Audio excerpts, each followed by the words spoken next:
past couple of days. We obviously did a big stream Saturday going into Sunday. I was then going to do something on Sunday night, but to be honest, I was probably feeling the effects of Saturday, like that Saturday stream seemed to take it out of me, actually. I don't know why. We've done long streams before, but maybe it's because we did a UFC event straight into boxing and there wasn't like any break, or I don't know. I was proper feeling it on Sunday.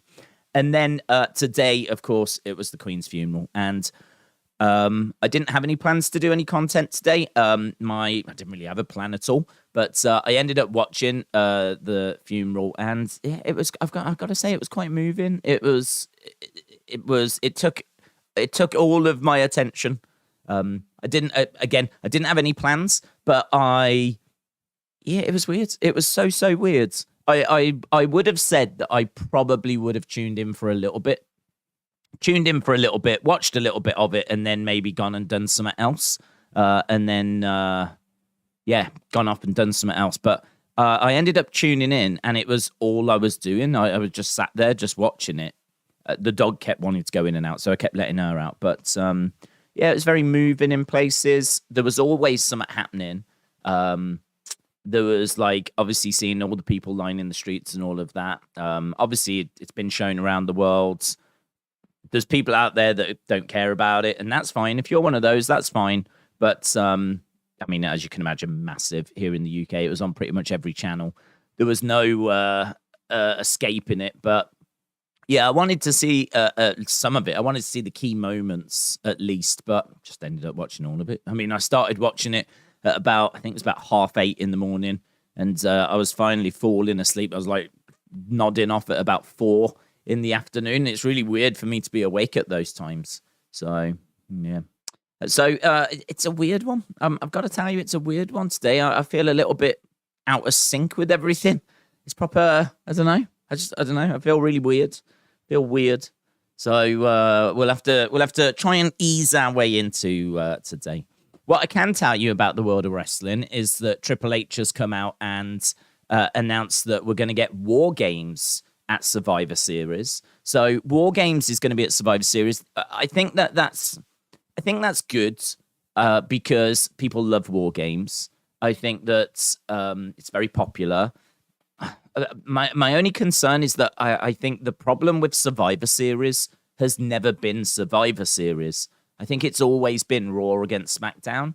And I think you can actually have some really great Survivor Series matches.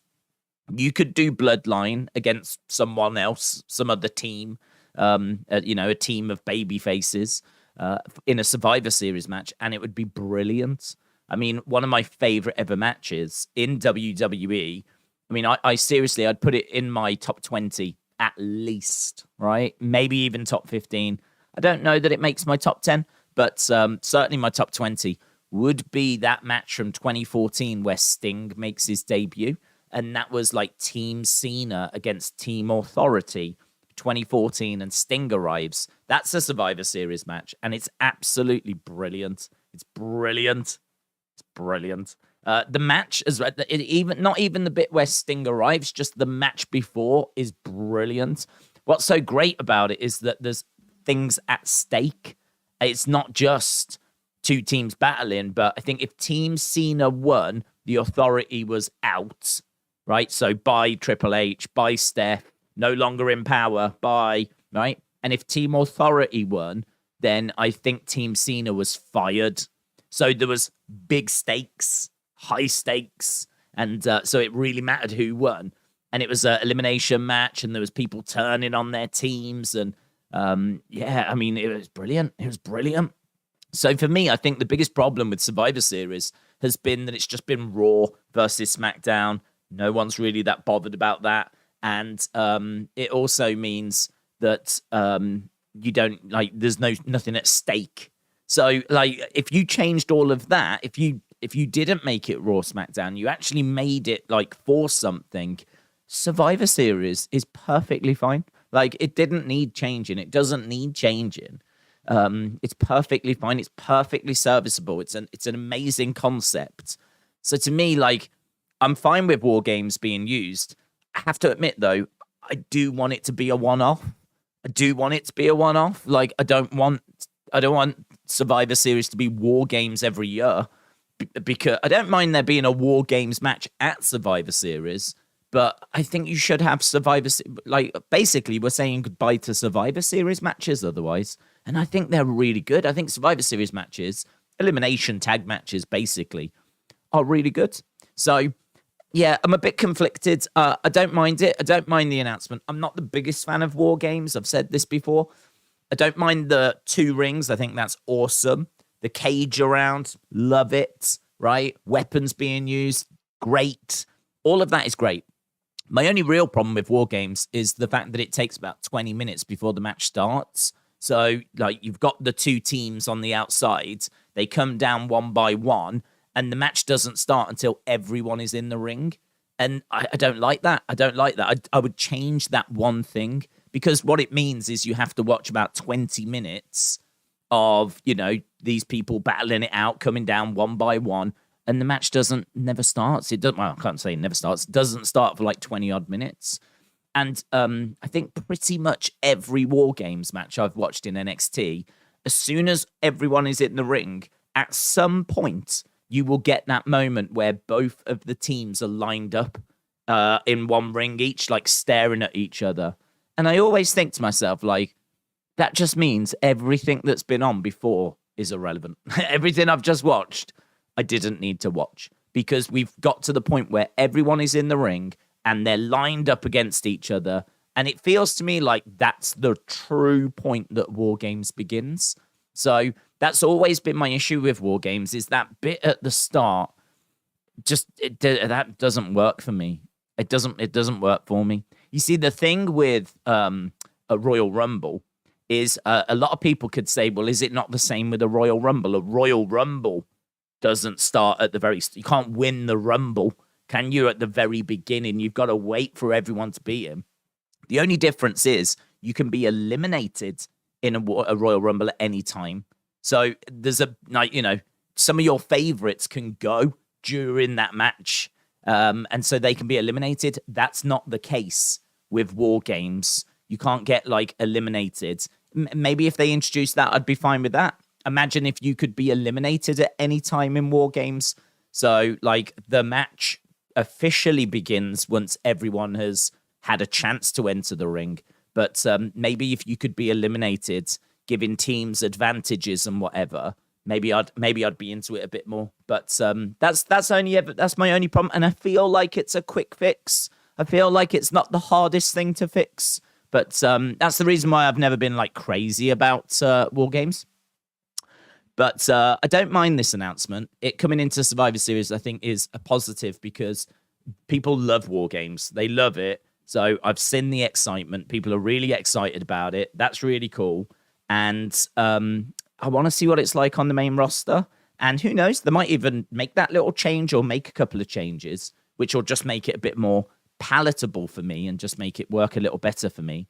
And if they don't, I know what I'm getting, so it's not a problem. But I do think, like, long term, it would be a shame if we got rid of Survivor Series matches, just because I think that there's been some fantastic ones over the years. And I do think the biggest problem with Survivor Series isn't the Survivor Series match, as we said. It's the fact we've been stuck with Raw versus SmackDown for so long. So that's just my quick thoughts on what is maybe the big news today. I don't know if there's bigger news. I don't think there is. But yeah, that was announced, I want to say, about 8 hours ago, that Survivor Series would have 2 War Games matches, and apparently it's not Raw versus SmackDown. So that means we absolutely could get, like, the Bloodline being one of the teams, Damage Control maybe being one of the teams. I think it's going to be a women's and a men's War Games matches. But yeah, we'll see. Survivor Series inside of a War Games would be amazing. Right? That would be amazing. Again, elimination. You could get eliminated at any time. Don't bother with everyone starts on the outside. Start the match with everyone inside the cages, and it's elimination. And like, do it that way. I'd be totally down for that. Totally down for that. I'd totally want to see how that would work, and if it would be like a mixture of the two, I think would be brilliant. So I wonder if that's why they're doing it at Survivor Series. I wonder if they're thinking along the same lines. And they're thinking like we need, because you can't, I don't think you can really afford, I suppose you can. I was going to say, can you really afford to have 20 odd minutes where the match doesn't start and then the match starts and you got to, I mean, that means a War Games match is going to be like 40 odd minutes long. But in all fairness, they normally do two at NXT. NXT TakeOver War Games normally has a couple of War Games matches. So they could absolutely do the same thing at Survivor Series. So I don't know. We'll have to see. I don't want to keep rambling on about it, but I feel like I've got my points out there for the world to discuss. Elliot, shout out to you. Elliot said, Triple H said Survivor Series won't be Raw versus SmackDown this year. It will be storyline focused. So I think we'll get Imperium against Brawling Brutes. Tyler Bate may join the Brutes. I don't know, to be honest. I don't know. I mean, maybe they'll stick with that and that we'll get that as a Survivor Series match. I don't know what the structure's going to be like. Like, so are we getting 2 War Games matches, but then what's the rest of the card look like? Is the rest of the card like Raw, SmackDown? Or what? Or is it going to be none of it is Raw, SmackDown? Yeah, I don't know. Or are we getting 2 War Games matches and then a load of traditional Survivor Series matches? Are we completely doing away with like the WWE champ against the Universal champ, the SmackDown women's against the Raw women's? I mean, if it's not Raw, SmackDown, all of that goes away. But what replaces it? So I don't know is the answer. I feel pretty good that for the War Games match, one of the teams will be Bloodline. I can't see why you wouldn't put Bloodline inside a cage. So I feel like that'll be one of the teams. So I don't think Imperium against Brawling Brutes will be one of the War Games matches. But as you said, maybe some of the other matches will just be traditional Survivor Series. And maybe then we do get Imperium against Brawling Brutes as one of those, as you said. So, yeah, interesting. We'll have to see how it all plays out. But not tons of details at this stage. Jordan said, who would you have fight the Bloodline? I don't know that I would have a faction, to be honest. I feel like you would probably just put a team together of baby faces. So whoever's feuding with the Usos, who's ever feuding with Roman, whoever is feuding with around that time, you'd put them together. So I don't know if it would make sense to have, say, Drew McIntyre. You could have Drew McIntyre. You could have the Street Profits. You could have Kevin Owens. You could have a team like made up, kind of cobbled together. Now, I know those kind of cobbled together teams aren't as exciting as like a proper faction, but I mean, I don't know that there's a baby face faction out there for the Bloodline to start picking a fight with. And to be honest, if they were going to start picking a fight with a baby face faction, who I can't even name, right? I can't even think of a baby face faction. I mean, I can't even think of one. I can't think of one that's got 4 guys in, because you're going to need someone to go up. Actually, yeah, 4 guys, because Sammy, Solo, 5, Sammy, Solo, Usos, and Roman. You need a faction that's got 5 guys in. There isn't one. I can't think of a faction that's got 5 guys in. So you're going to have to cobble people together, however you want to do it. You're going to have to cobble people together. So I think you just go, whoever is Roman's big opponent around that time. I know he's facing Logan Paul at Crown Jewel. It's got to just be a one-off. Surely it's just a one-off. Surely it's just a desperate, let's try and grab some extra fans. So I certainly wouldn't be putting Logan Paul in that match. You could put him in, but I wouldn't have him as like the leader of that team. I feel like that should be Drew, because there's normally like a captain, a leader of these teams. So I would probably have Drew be the leader to go up against Roman's Bloodline. And then, like, you have, say, Street Profits and whoever, Kevin Owens and, whatever. So, yeah, I would cobble something together. Which, as I said, I know might not be the most sexiest answer, but I feel like it's the right answer. Brenton said, shout out to you. Hope you are well. Thoughts on Triple H saying in an interview he's going back to Blood is irresponsible. I think that's insane. Going back to blood is irresponsible. What, blood as in like bleed? I haven't heard this, so I don't know what this means. In a recent interview, going back to blood, which I think must mean going back to bleeding, is irresponsible. I think that's insane thoughts. Okay, well, if it is what I'm thinking, irresponsible. Yeah, I mean, I must admit, I can kind of see where he's coming from. And the reason why I say that is because in this day and age, like, you've got to please sponsors, you've got to please advertisers, you've got to please the network. It's not like it was back in the day. Like, back in the day, even in the late 90s, it was like the Wild West. And so you could kind of get away with things. Like, getting away with things was just what people did. You know, for example, the Oddities thingy had carried Cartman around. I have no idea if they got that cleared. They probably didn't get it cleared. Like, he used to walk around with the Cartman. I think he had Cartman on his shirt as well, didn't he? What was his name now? Golga, was it? Walking around with like Cartman. I don't think like that was cleared or anything like this. That's just a minor example. Like, I know for a fact they've used music, just played music and haven't had the rights to it. And back in the day, you could like just get away with stuff. Just, you know what I mean? Just do it, whatever. You know, if there's any comeback, we'll deal with it. But normally there wouldn't be. This day and age, not a chance. Not a chance. Nothing gets past anyone in this day and age, certainly with social media.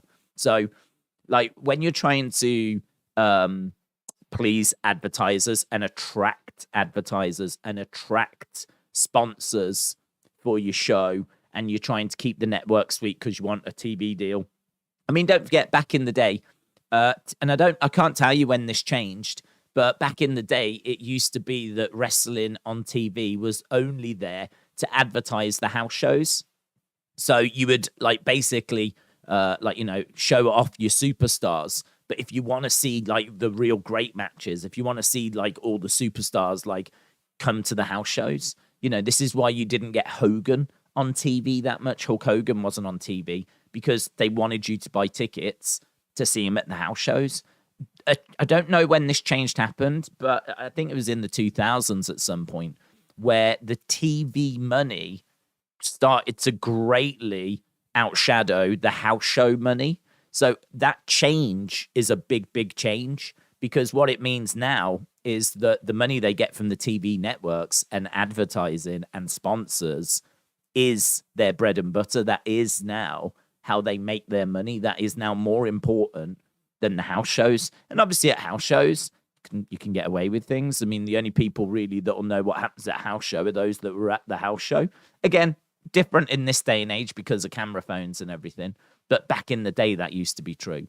So I can understand where he's coming from. I can understand his point saying that, you know, to like bring in, you can have, I think, occasional blood. I don't think the occasional thing, like when it needs it in a main event match or something, I don't think that's a problem. But maybe lots of it, overusing it, having it like, you know, excessively is going to be a problem if you want to fit within, say, TVPG and you want to attract the widest amount of advertisers. And don't forget as well, you know, you want to be keeping like Mattel happy. You want to be keeping, like, I don't know, all the different people that have got licenses. So it's not just sponsors. It's not just advertisers. It's not just the network. They've got hundreds and hundreds of sponsors. They've got people that make bedding. Like, you know, the way it works is if you want to make bedding that's got WWE on it, you go to a meeting with them, probably at a trade show, and you get the license and you have to pay for the license. But then once you've got the license, you can go away and you can make the bedding, right? As long as you've got that agreement that they're allowing you to do it and they get a percentage of how much you make, they then, you know, get a percentage of that. You can then go off and make that. Well, you know, there's family companies that don't want to be associated with a hardcore product. Like there's family companies out there that won't want those licenses.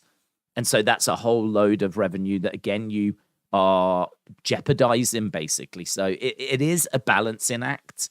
It is a balancing act, which is why I think you can get away with a bit of blood.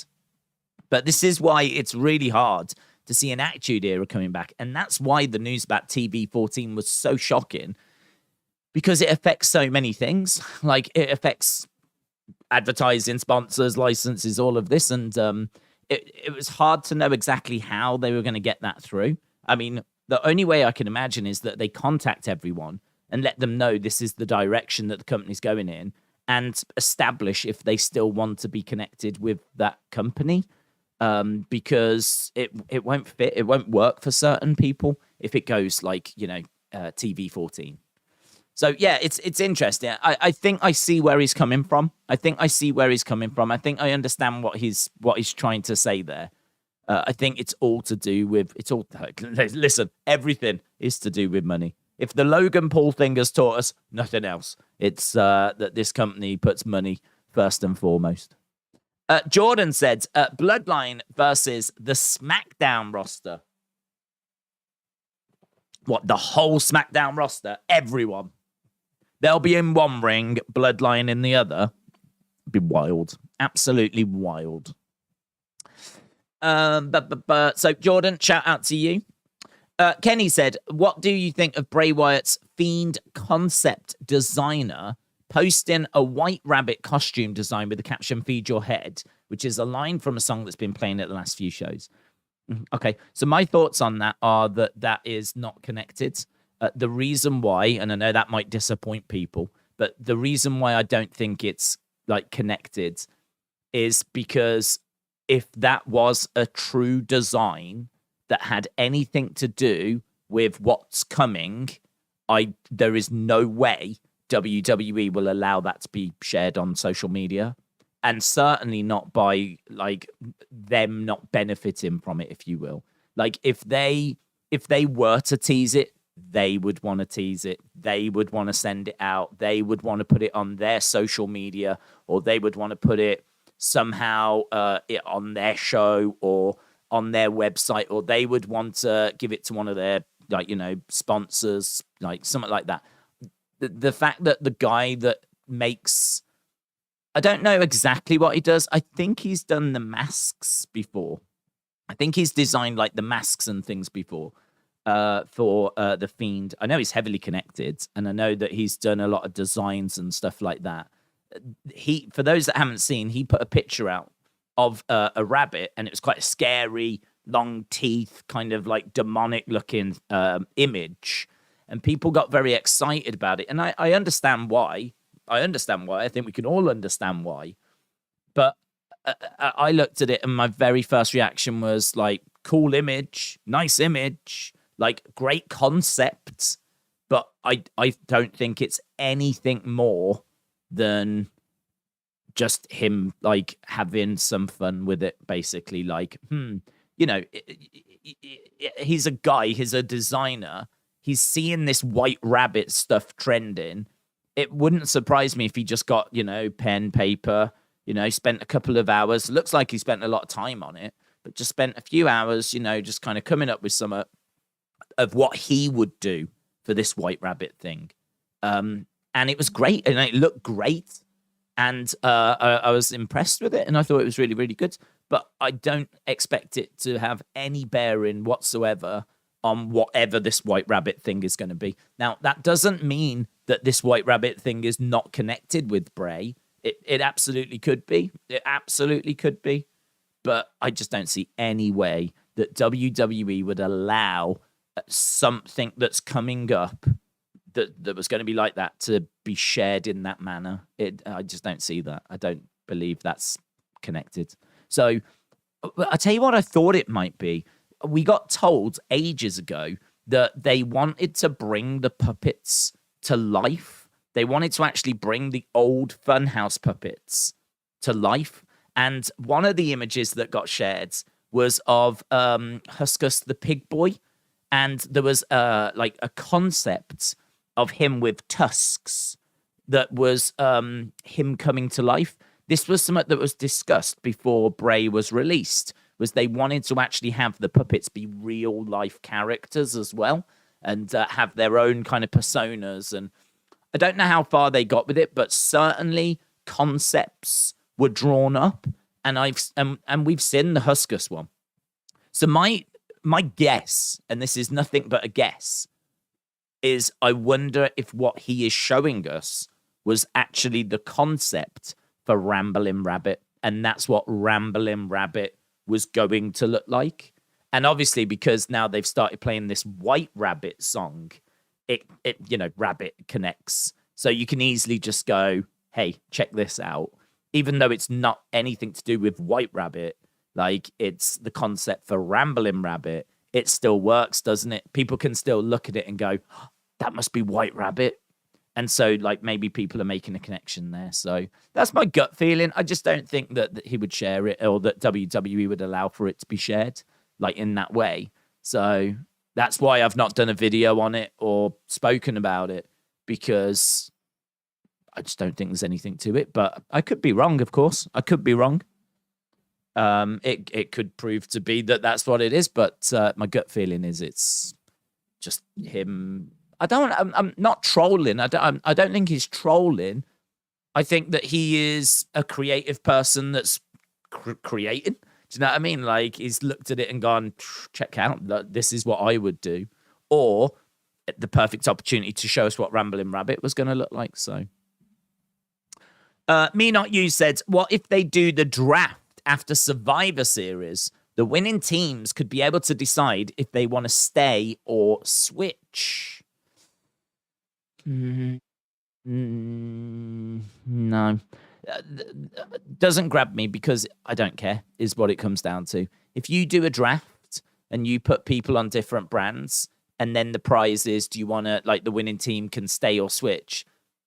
I don't care what they do. It doesn't really matter to me. You know, I mean, say, I don't know, Charlotte, Liv, whoever wins, and they decide they want to go from SmackDown to Raw.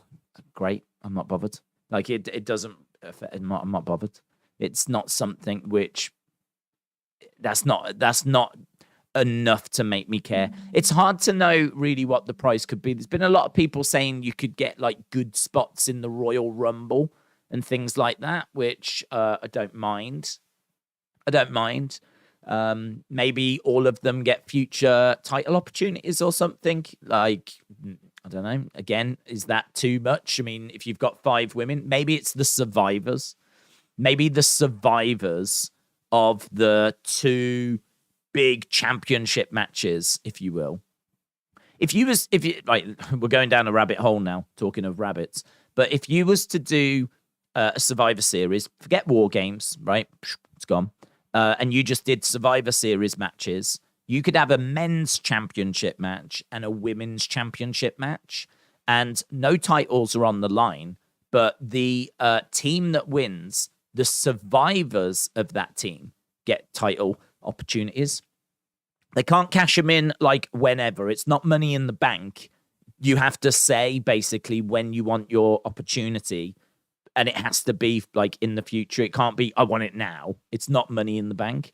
But I think it would be real interesting if, you, like, the survivors all got a title match at some point within the next 12 months.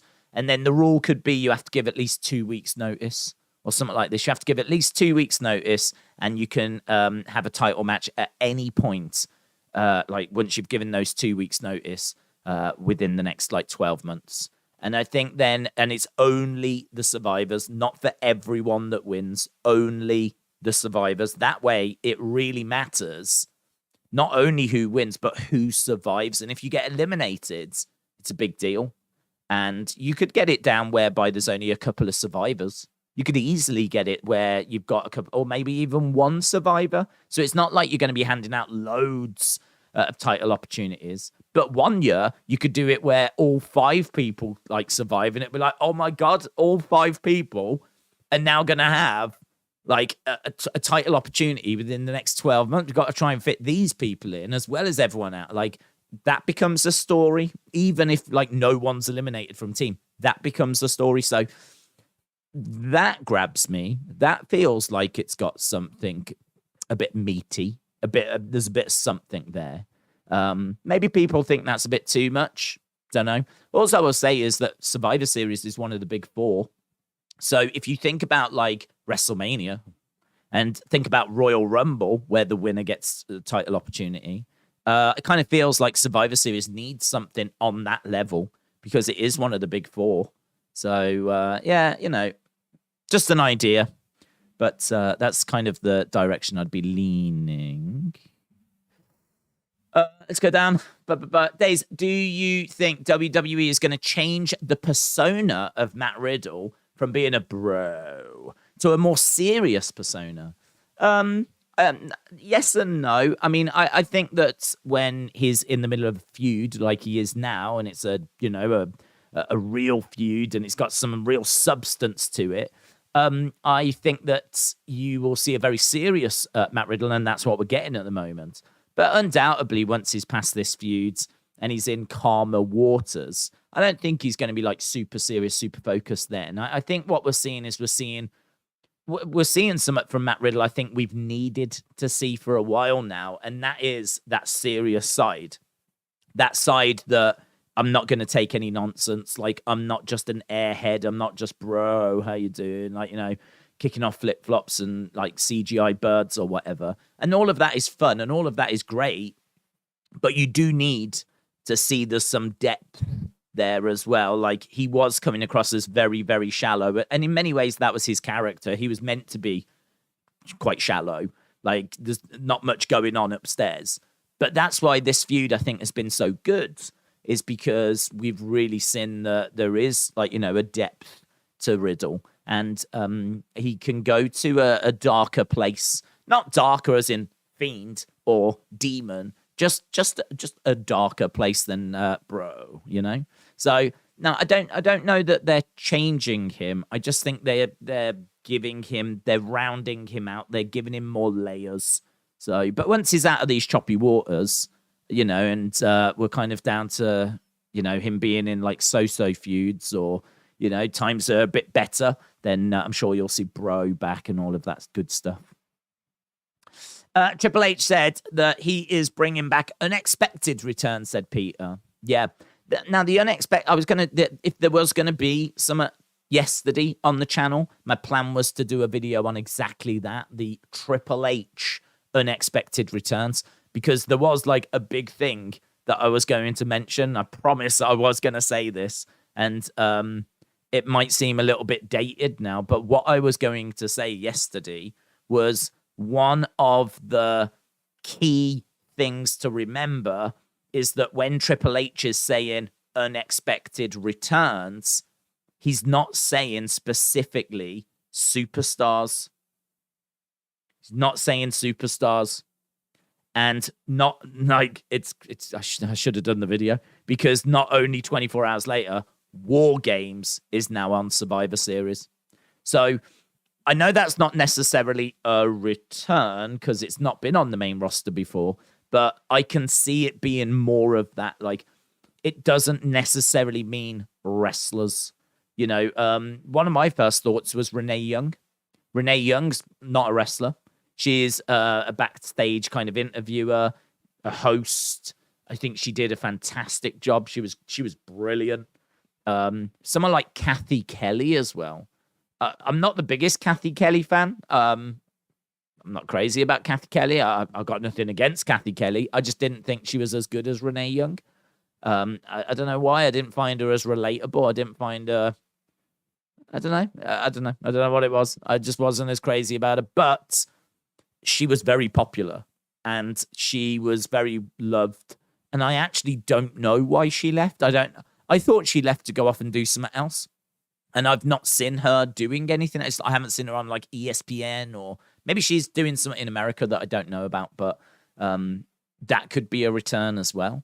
So yeah, I think when he says unexpected returns, I think anyone that's been released in recent years, I have to say, is expected. I think I've seen every name mentioned. I think like any wrestler that was released in 2020, 2021, they might have gone elsewhere and they're not available now. But I think like there's going to be a few that are available. Mia Yim, for example, she's going to be available very soon. I think her Impact contract comes up soon. But I've seen people speculating about Mia Yim. Mia Yim's someone I've seen, like, I don't know. It's hard to know what Triple H classes as unexpected.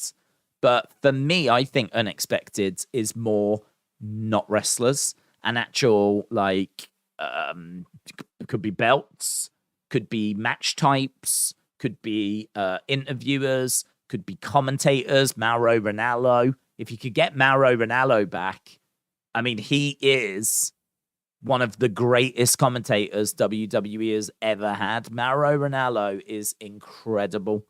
Like, his enthusiasm is just off the charts. But when he gets enthused, you can still understand what he's saying, follow the action. He's very JR. You know, like JR used to get really enthusiastic, but you could always still follow what he was saying, catch what was happening. He's still, in those moments where he gets enthused, he actually can deliver some of his best lines.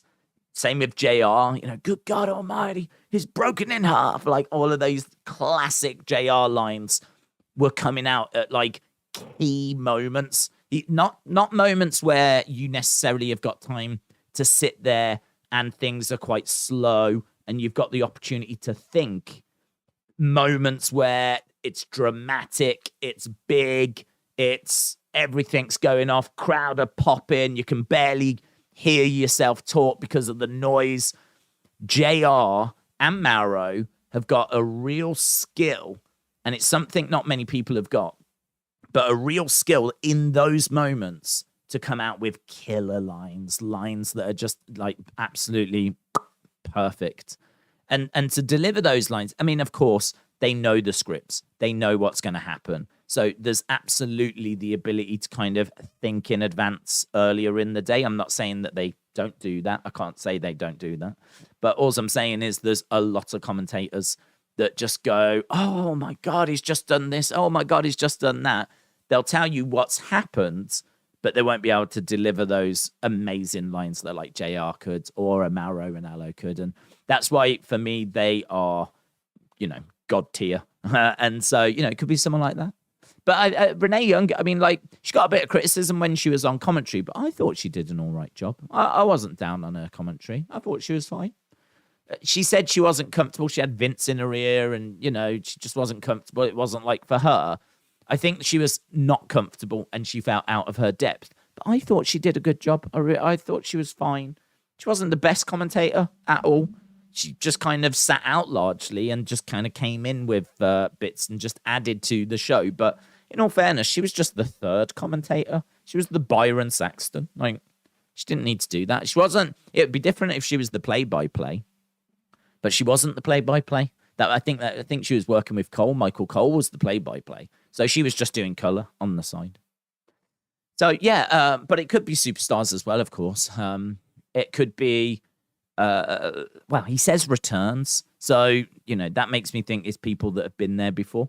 So, but if it's going to be Bronson Reed, like, I don't think that's unexpected.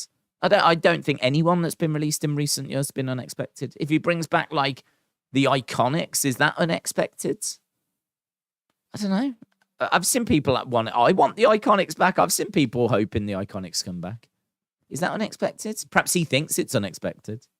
But I think anyone released in 2020, 2021, I think it's open season. I mean, if you can bring back Dakota, if you can bring back Dexter Lumis and Karrion Kross and Braun Strowman, then, you know, anyone that was released in 2020 or 2021, I think is, like, you know, it's open season. They could come back as long as Triple H wants them.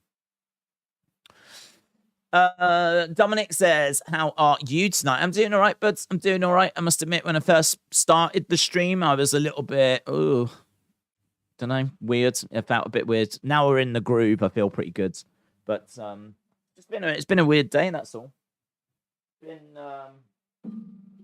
Yeah, weird day. It's not often that I spend like 8-9 hours watching a funeral on TV. So, and yeah, weird day. Days, are you excited for Del Rio's return at the Rumble? Oof, no, I've got no desire to see Del Rio. I must admit, like, I've seen a couple of decent Del Rio matches, and I know that he's definitely credible because he's got, like, MMA experience. But I'm not a Del Rio fan because I've not seen many great matches. I've seen some, but not many. And I think he brings a lot of baggage. So he's not someone that really resonates with me. So yeah, that's one I'm definitely not hoping for. I think, to be in all fairness, Del Rio is a good shout. I don't think it'll happen, but I would say anyone released in 2021, 2020, I don't know if they're unexpected, right? Certainly if it's Velveteen Dream, that would be unexpected. But I don't think they're unexpected. But go back further than that, and people we've not seen for a while, like a Ryback or an Alberto Del Rio, 100% they're unexpected. I don't see too many people mentioning those names. So, yeah, if he's going to go that far back, then yes, they would be unexpected. But War Games, Raw, SmackDown, or is it two teams, says Keaton? Two teams, apparently. Raw, SmackDown is done. It's not happening that way anymore, which is kind of crazy because the logo is red and blue. So certainly looked like it was going to be that, but no, it's not. It's not going to be. It's not going to be that. It's going to be as it was with teams again, which is great. Jim said Del Rio will never return to WWE, Impact, or AAA. I doubt anyone wants to work with him. I agree. Aaron, hello, bud. Hope you are well. Shout out to you. Aaron says, thanks for the reviews. I love them. I hope you are well. Yeah, man, I'm doing all right. I'm doing all right. Hope you're well also. But yeah, doing good. But what do you think of the White Rabbit teases? It's hard to know what to think, to be honest. I can't say that I have got any thoughts really as to what it is. I think that it could be Bray. I think it could be Bray, but I don't know. I don't know that 100%. I think we've been down the Bray road quite a few times. I feel like we've been down that Bray road where we're like, is it Bray? Is it Bray? Is Bray going to be at this show? You know, I think back to those vignettes from Money in the Bank where people were so convinced. I mean, all you saw on social media was Bray trending. People were saying there's no way this can be Edge. Even when people were coming out saying it was Edge, people were then saying, well, it can't just be Edge. And they were so convinced, and people were finding like number 6 in graffiti on the wall. And I will admit, I thought the Seth Rollins picture being in a red light, which they did not need to do, right? They did not need to do that. I definitely think there was things that were put in there to kind of throw you off and make you question, who is this? Because I think they didn't want to make it super obvious that it was Edge. But the problem is, in this day and age with social media, if one person gets it and cracks the code, everyone's going to know then. And I think the truth is that they showed a lot of Edge's old feuds, and people got it as to who it was, and that was it. I mean, simply that was it. WWE didn't really take into account social media now, whereby as soon as the code is cracked, it'll be shared on social media and everyone will then know who it is. And the problem was then that as soon as everyone knew who it was, people weren't satisfied with that because they wanted to believe there was more. They wanted to believe that there was more to it because Edge just seemed a bit too obvious then.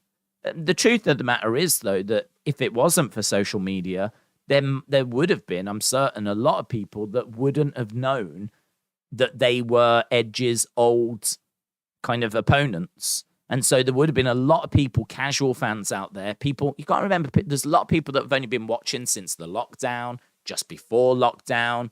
There's a lot of people that never watched Edge back in the day. Never watched him back in the day. Like, their exposure to Edge has been since he came back. So people cracked it. It got shared on social media very quickly, like literally after the first one. And I'll admit, the very first one I saw, I was like, is it Gable Steveson? Because I saw the gold medal. So my first viewing of it, I didn't go, Edge. And that was me. And I've been watching wrestling since the early 90s, so I didn't get it on the first viewing. I'd like to think I would have got it eventually, but before I even got a chance to kind of really watch it again, it was already on social media that people were like, nah, it's Edge because of like the feuds and that person. And the thing is, you can watch it. Like I was watching it and you can try and catch everything, right? And then at the end you come up with the name. But the thing is, there's people that will now go through it frame by frame, dissecting it. And before you've even had a chance to watch it, say a second time, they've already broken it all down, come up with all the theories, and put the name out there as to who it is and worked it out, basically. So this is the point, like, people came back with it going, it's Edge, and that wasn't really very satisfying. And so people wanted to believe there was more. And I understand that. I totally understand that because I will admit, I think there was things in there to try and throw you off as to who it was. And I think that Seth in a red light was one of those.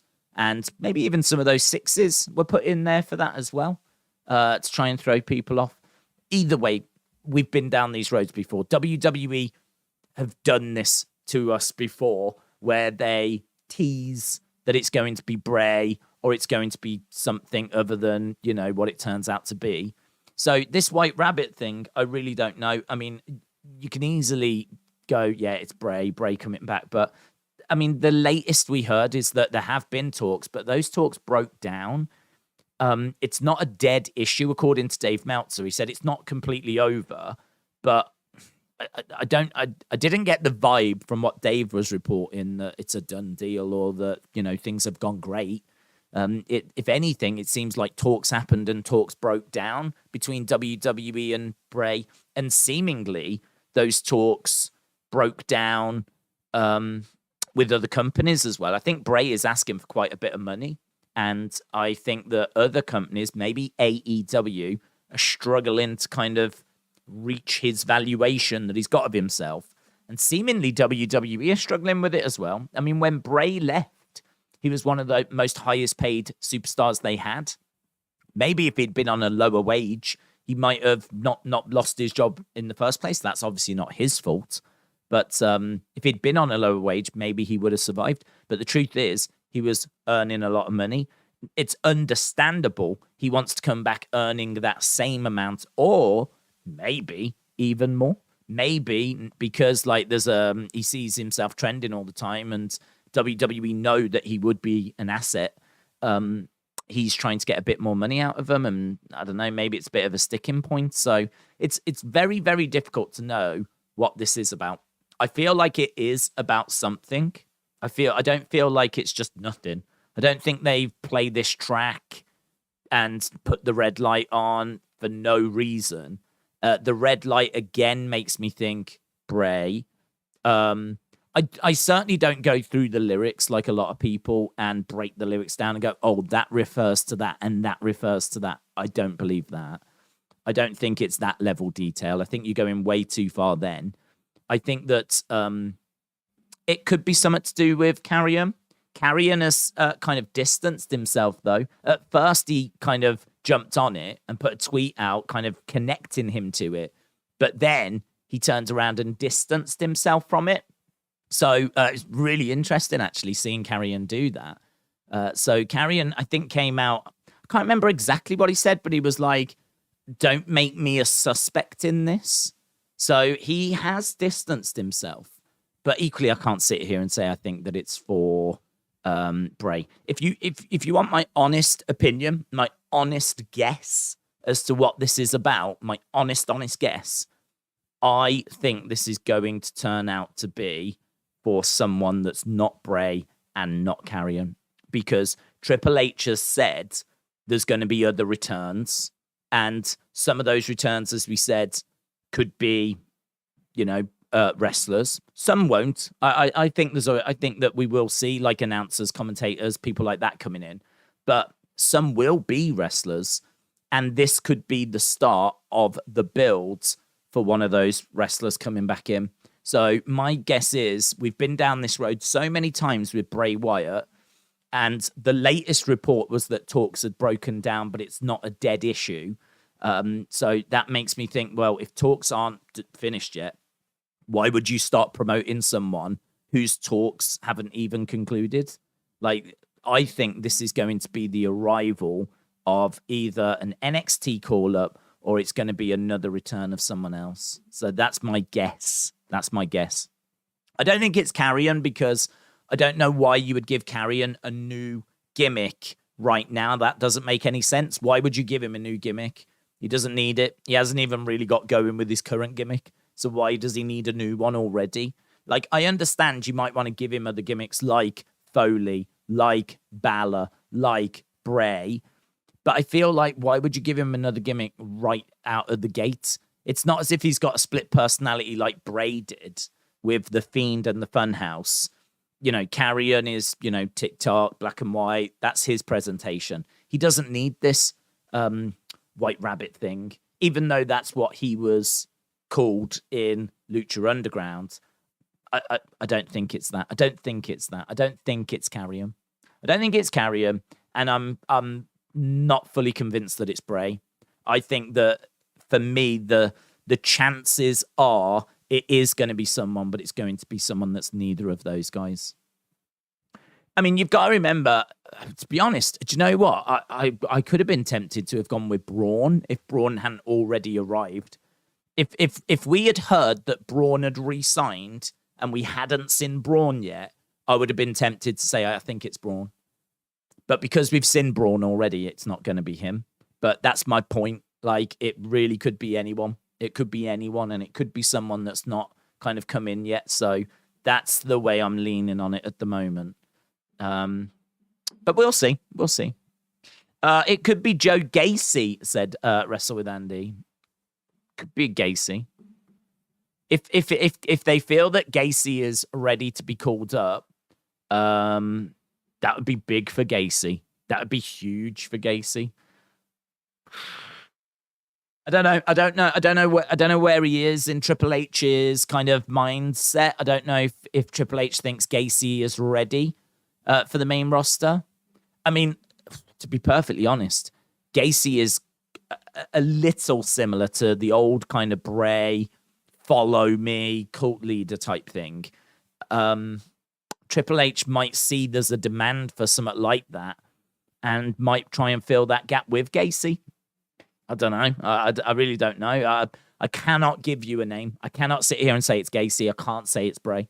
I don't think it's Karrion. So yeah, that's kind of where my head's at with it. I know you answered this a few weeks ago, says Daniel. They've reported news about Gable Steveson not progressing and doesn't seem committed. I don't know about him not being committed. I can't say I read that. I heard about them not like being able to, you know, do anything with, or his training not progressing at the level that they could do something with him. I think that could be true. Listen, learning wrestling and really learning wrestling is difficult. A lot of these celebrities, right, that come in and pick it up like really quick, you know, people will look at that and go, oh, only took Bad Bunny like a couple of months of training, and you know, look at the match he was able to put on. But the truth of the matter is that is a couple of months training for that one match, right? That's a couple of months training of, right, what do we need him to do? What we'll do, right, is a tag match. So we'll have him come in. We need him to come over. Let's have a look at his striking. Let's have a look at him. Let's get him used to taking bumps because he's going to take bumps. So within this couple of months, going to need him to be able to run the ropes. We're going to need to able to get him to like do at least a clothesline, maybe a drop kick. He says he wants to do a Canadian destroyer. Jesus, all right, let's show him a Canadian destroyer. This is my point, right? Learning how to do one match is one thing. Learning how to actually wrestle and actually have a move set and be fluid and be able to go in there and work against multiple different opponents on multiple different nights and not just have the same match. Like, to learn how to wrestle, that's a long time. That's a long, long time. So I can understand it being a challenge for him to come in and learn. I can imagine as well, for someone like him that's had all this success, it being very difficult for him now to just be in a warehouse, just running ropes and taking bumps and just going through the basics. And, he wants to be out there. I could understand that. He wants to be SummerSlam, WrestleMania, like, just get me out there. I'm ready. I'm Gable Steveson. I've got an amateur wrestling background. I could understand him at his age as well being frustrated, and him, like, maybe that frustration is preventing things. I don't know. It's hard to put my finger down as to, like, what it is. I've heard rumors that he's also been a bit conflicted about what he wants to do, and him being a bit conflicted about, like, if he wants to go back and do a little bit more amateur wrestling or not. So it could be a multitude of things. It could be that he's kind of done with amateur wrestling and he's kind of like, I know I've got one more in me. And he's still a bit torn as to whether this has been the right move for him. Equally, he's in a warehouse just running ropes when he's just won Olympic gold. And he's, like, loved by fans in amateur. He's like one of the biggest amateur wrestlers ever. And now, like, for a long time, he's just been completely out the limelight. I can understand that being a bit frustrating as well. So it's very hard to put your finger down as to like what it actually is, like where the issue actually is. I personally don't think this is a big problem. I don't think this is a big problem. What I think is that there's a few things that are clearly not going to plan. And one of those things wasn't even his fault. This year's WrestleMania was meant to be Triple H against Gable Steveson. And I think they still would have done that if Triple H hadn't have had his heart attack. I think they still would have done Triple H against Gable Steveson. And that would have, like, launched him and got the ball rolling. But they couldn't because of Triple H's heart attack. So there could have been a lot of, are we going to do the story? Are we not doing the story? Are we going to put him with someone different? Like, a lot of disruption building up to WrestleMania. And, that's out of his hands. That's not even in his hands.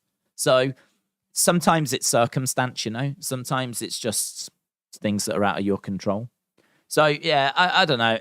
Without, like, getting, like, real detail, without, like, really knowing the ins and outs of it, my feeling is there's probably a few things that are going on. Some of it's out of his control. Some of it, probably is he's struggling or to progress or, not going at the speed they want him to go at. But are we in danger of this all falling apart and him walking away? And I don't think so. I don't think so. We've got one report just saying that he's not progressing at the speed they would like. That's it. So if you just take it at face value, there's nothing there that says to me that he's about to walk away. So, yeah, I don't know. It's, what this is like. You know the world we live in. Everyone lives for views and clicks and likes. And so something that's a nothing story all of a sudden becomes a massive story. So I always think, like, you can normally, not all the time, but you can normally, like, take at least 20% off of, like, whatever it is. So if it's, like, super urgent news, you could probably knock that down by about 20%. And then you might be a bit closer to the truth. So with this, it's like, oh my God, Gable Stevenson's not progressing. He's useless, blah, blah, blah. You can probably knock about 20% off and you might be at the truth. I don't know. I kind of feel like things will be all right in the end. But that's just me. I'm Mr. Optimistic. Do you know what? I'm just Mr. Optimistic. Right, we are about to go over to the show. Phantoms17 said, I hate the fact Survivor Series won't be Raw versus SmackDown anymore. Brenton said, what's your prediction of the Raw viewership? Raw has dipped with football season, and there's 2 games tonight. I think Raw could struggle to get 1.6. We try and predict AEW often. It's hard. It's hard, to be honest, because, like, I don't really know of the competition. The competition plays a factor. So, I mean, NFL season has started. They did 1.7 last week. Is there any kind of buzz to get people into the show this week? Maybe not. Will it dip down to 1.6?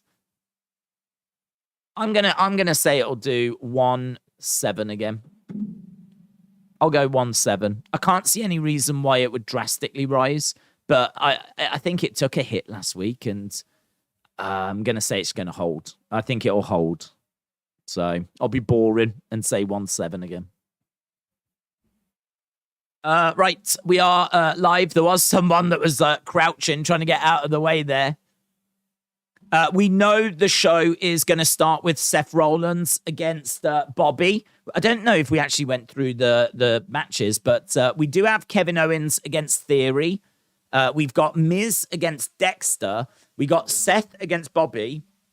And of course, that is for the United States Championship. And then there's also a women's tag title celebration. That's got people very excited because there's people out there thinking that it might be Sasha and Naomi returning. I don't know. Obviously, there's been no rumors that they're around or that they're imminently returning, but could be.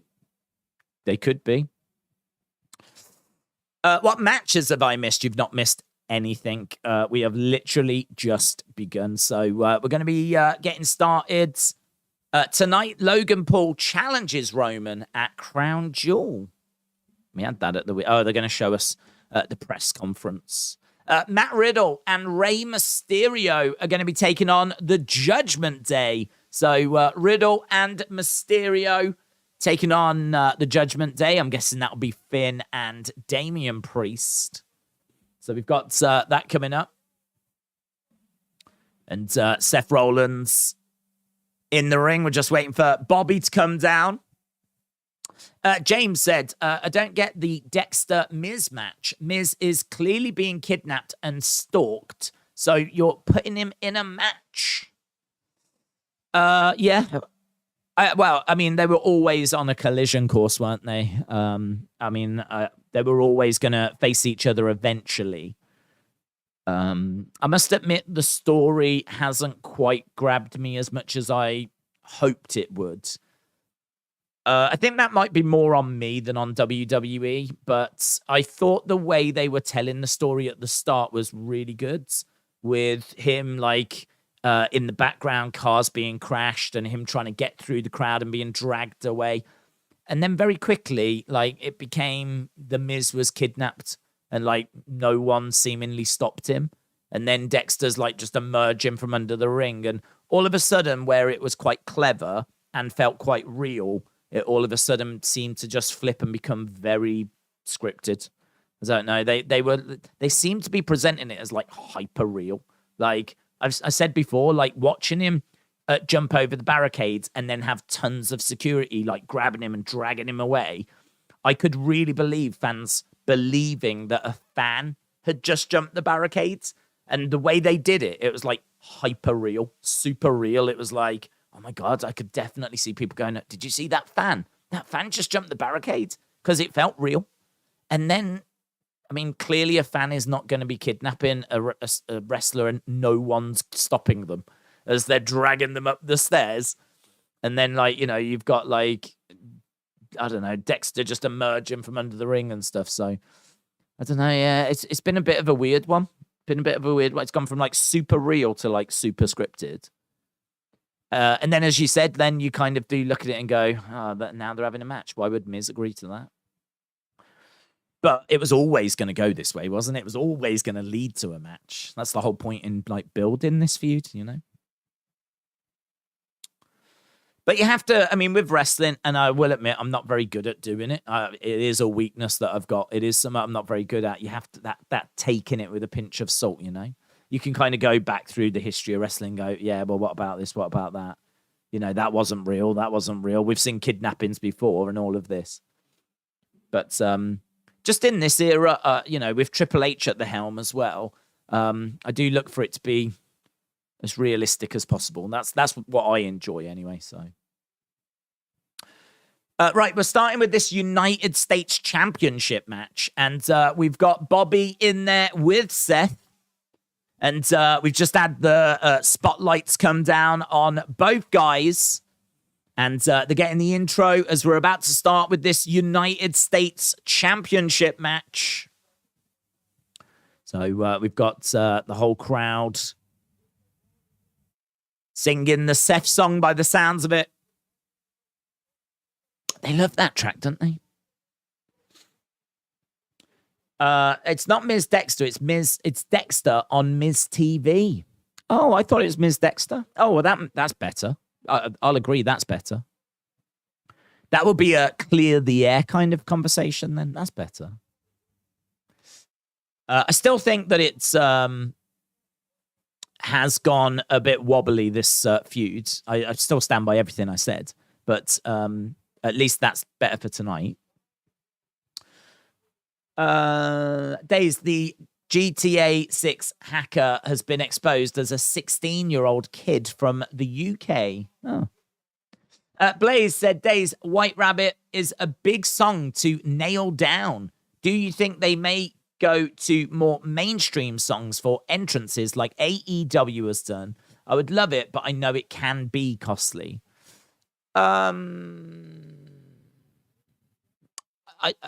I think they could look to do that for certain rare superstars, rare occasions where they feel that a piece of music is absolutely the right way forwards. You know, I think I think with Vince probably just did not want to spend that kind of money and didn't think he needed to be spending that kind of money on that presentation. I've got someone in house that can do it. A Jim Johnston, a CFO $sign or whatever, you know, they can do some equally as good.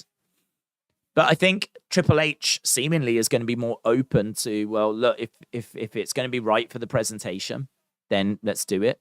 Don't forget, Triple H had Motorhead, didn't he? So Triple H is coming from a position of knowing how important the right music can be for your character. And he had Motorhead doing like a lot of his themes. Lemmy doing a lot of his stuff. So, yeah, I can totally believe him being more open to, you know, saying this is what I need. And he'll get it past there. You know what I mean? If he wants a track and it's going to be, you know, at least borderline acceptable, he'll be able to get it. So, yeah, it could be the start of that. But I don't think it'll be loads. I don't think every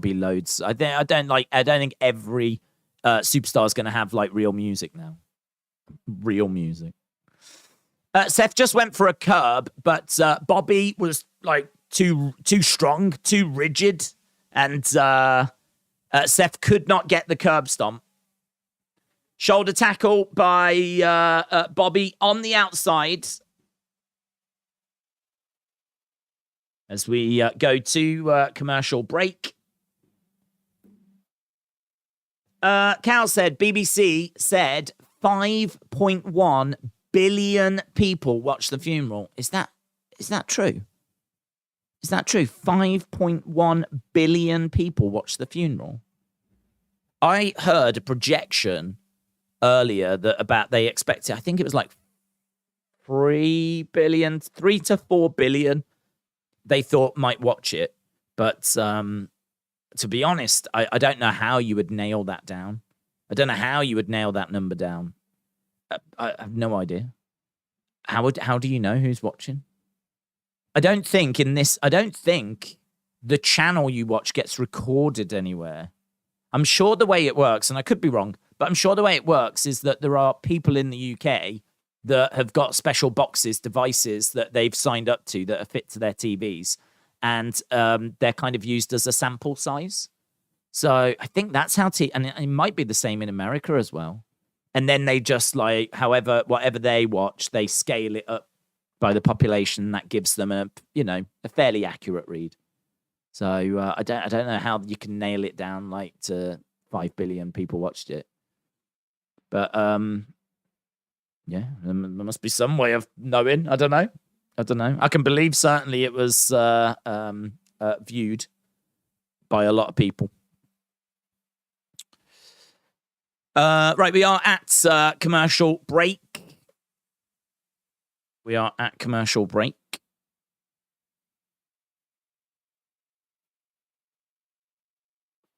It's a random guess. If it was something confirmed, there would be evidence of such a claim.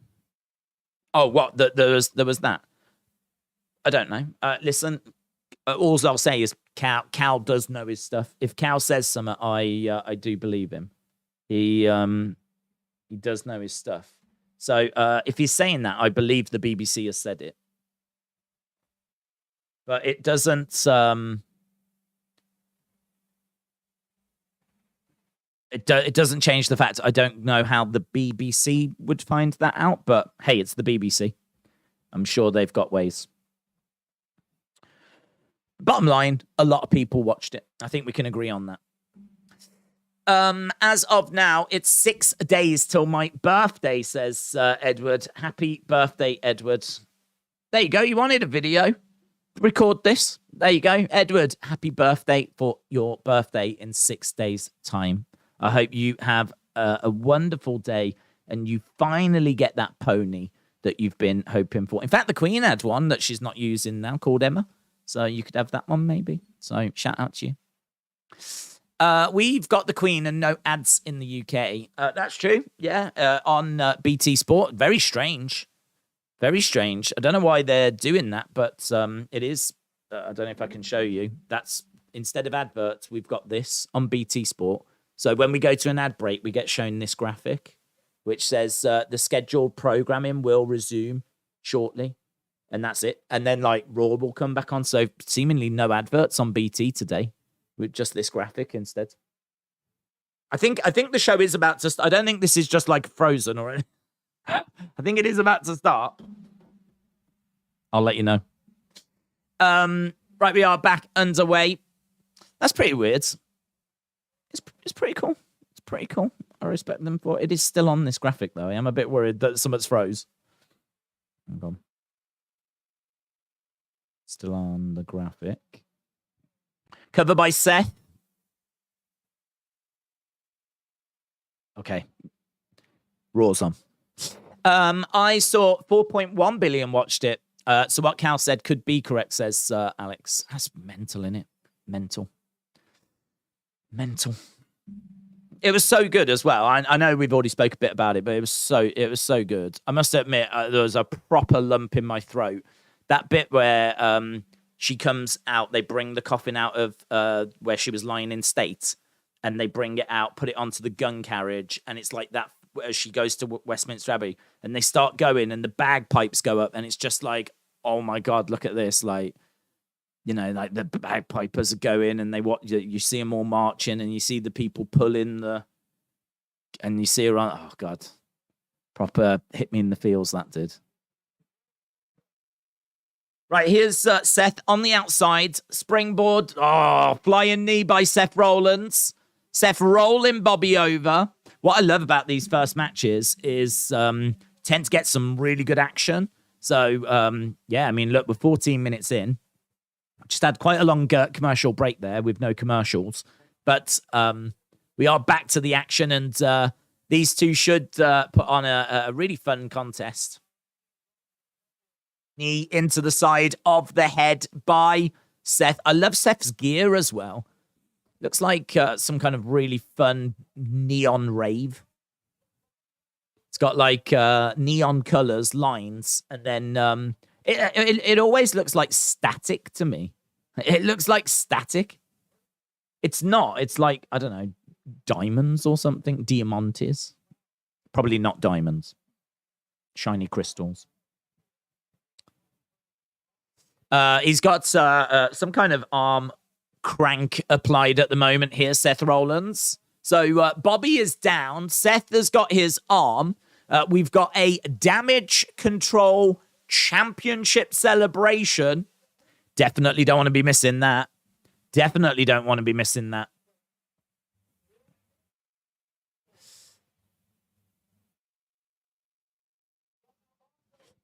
Soldat E said, why not Lumis for White Rabbit? Missed my $5 Euro one. Oh, I'm sorry. What did it say, dude? Let me know what you read. I can't get back to you read the one. So let me know what that said. Don't super chat it. I'll just keep an eye out. Why not Lumis for White Rabbit? Mainly because he's already arrived, I suppose. And it would be a bit strange. I think it's just a bit strange to tease someone that's already on the show. Unless it's a new gimmick. So, but again, Lumis doesn't need a new gimmick. He's already got a gimmick. It's kind of like a bit of a stalker thing. Unless they're going to immediately change it so that when he wrestles, they're going to have him do like some kind of a white rabbit, or that'll be his entrance kind of a theme. I wouldn't rule out Lumis. I wouldn't say 100% it's not Lumis. Oof, Seth getting rammed into the ring post, because it could be they're just teasing what his entrance music will be like. But I must admit, I love his entrance music. His entrance music from NXT is really cool. It's like a Stranger Things kind of a theme, and I'd be a bit disappointed if they changed that. I'd be a bit disappointed. So yeah, I wouldn't rule Lumis out because it could be his entrance music, but I don't know. But yeah, sold that E. Let me jump in the chat. Let me know what your other one said, dudes. I'll read it. Days, are you excited for War Games on Survivor Series? Yes and no. Yes and no. I'm certainly not like down on it. Sold that said it's fine. It was just the same message. Oh, I'm sorry, dude. If ever you get that, like if ever I do miss them, because I miss them often, I am rubbish. Just put you missed my super chat, and then just write what it is, rather than like, you don't have to super chat twice. But yeah, it was good. It's a good thought. It's a good thought because I can't rule it out and say that it's not. It could be what his entrance music is going to be. It's just I do like his NXT entrance music, so I wouldn't be like down on it. 'Cause I think this White Rabbit's really good. I've never heard it. Jefferson Airplane, Jefferson's, I think they were Jefferson Airplane, and don't they become Jefferson Starship or something? I'm sure they changed their name. It's a band that I know of as, and I could be wrong, but I've always known of them as being a bit hippie, a little bit lovey-dovey, a little bit certainly drugged out. I mean, psychedelics galore, like just completely off their heads with the music that they're making. But all very like, I've always quite floaty with their music. That's kind of how I've always pictured them. And I'm sure some of their big tracks I've probably heard of, but this is not well, I'm sure this is a big track, but I've never heard it. I've never heard it. People have said it's in films and whatever, but I'm not the biggest film buff. So I might have heard it in a film and not even noticed it, or maybe even thought that's cool and never known it was them. So my knowledge of this track is pretty much zero. But it's cool. It's nice. It's atmospheric. It's big. It's kind of like heralding the arrival of something. It's, like this female vocal just booming out. Like, it's so different. So different to what you normally get with wrestling entrance music. Like, whoever this is, they've gone big on them. They've gone big. They've done something really special. They've given them an entrance which is just like nothing you've really heard before. Just like a female vocal, just like singing her heart out. Like, it's so different to anything else. It's great. It's great. Love it. I love different stuff in wrestling, and this is certainly different. In regards to what do I think about War Games at Survivor Series, I spoke about it earlier. I'm not the biggest fan of War Games. I always say that, just because of the start of the match. But I think that it's very popular. I think it's gone down very well. I'm totally down for seeing how they use it on the main roster. I think there are some teams, Bloodline in particular, Damage Control maybe, that just are ready for a War Games feud. So it's not like we've got to struggle to put some teams together for it. So there's plenty of boxes that are ticked. But I would say I'm going into it with maybe a bit more caution than other people. I think most people are like, oh my God, it's War Games. And they're going into it like in a party atmosphere. I'm kind of more going into it like, I see you. I see what you're doing. Let's see how it goes. Because I must admit, some of those NXT ones, I didn't enjoy. I didn't think were that good. But we'll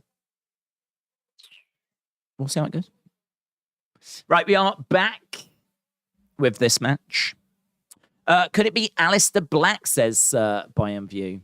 Well, apparently he's not. It's hard to know exactly what's going on. I've heard that if he is leaving, it's conditional. So I don't think he can go to WWE. So I'm not expecting Aleister Black. he'd be perfect if it would be him, though. He would be perfect if it would be him. 1, 2, shoulder up by Seth. It's a good match. I don't feel like I'm giving this match the respect it deserves, but it's a good match. Jason said Rowan is Huskus, Bo is Rambling Rabbit, Bray is Mad Hatter, and Alexa is Dark Alice. It's about Wonderland, not just the rabbit. Yeah. I don't know. I don't think it is. I don't think it is because I don't think that they've built kind of like the stable around that song, if you will. And like, you know, Huskus has got nothing to do with Alice in Wonderland. There could have been a rabbit. Alexa as Dark Alice, like, I don't know. I don't see that. I don't see them doing like a Dark Alice in Wonderland type gimmick. They definitely dressed up as those in the Funhouse. What? Frog Splash by Seth, shoulder up by Bobby. So they definitely dressed up as like the Mad Hatter and everything in a fun episode of the Funhouse. I don't know that we're going to now just lean into that for the gimmick now, and this is going to be, you know, Bray's going to be the Mad Hatter and Alexa Bliss is going to be a Dark Alice in Wonderland, and this song is going to, you know, symbolize it all. I don't see it. I don't think that's the way it's going. I think that to me feels a little bit like we're trying to fit Bray into the song, if that makes sense. It's kind of like we've got a song. It's very Bray-esque. We know that there's been talks with Bray, so let's try and make it work. And how do we make it work? Well, Bray can be the Mad Hatter. Alexa could be the Alice. And like you try and piece it together that way. But there's no real substance to say that that's the way they're going. There's nothing other than just pure speculation to suggest that there's nothing to connect them to this. You could say a red light. Oh, pedigree by Seth. 1, 2, shoulder up. People, I tell you what, people are jumping around on this. Some close falls here. So yeah, Jay, I'm certainly not saying it's not that. I'm certainly not going to say 100% no, because it could be. It could be. It's just if people want to know what my feelings on it are, my feelings are I really think it's going to be a different superstar.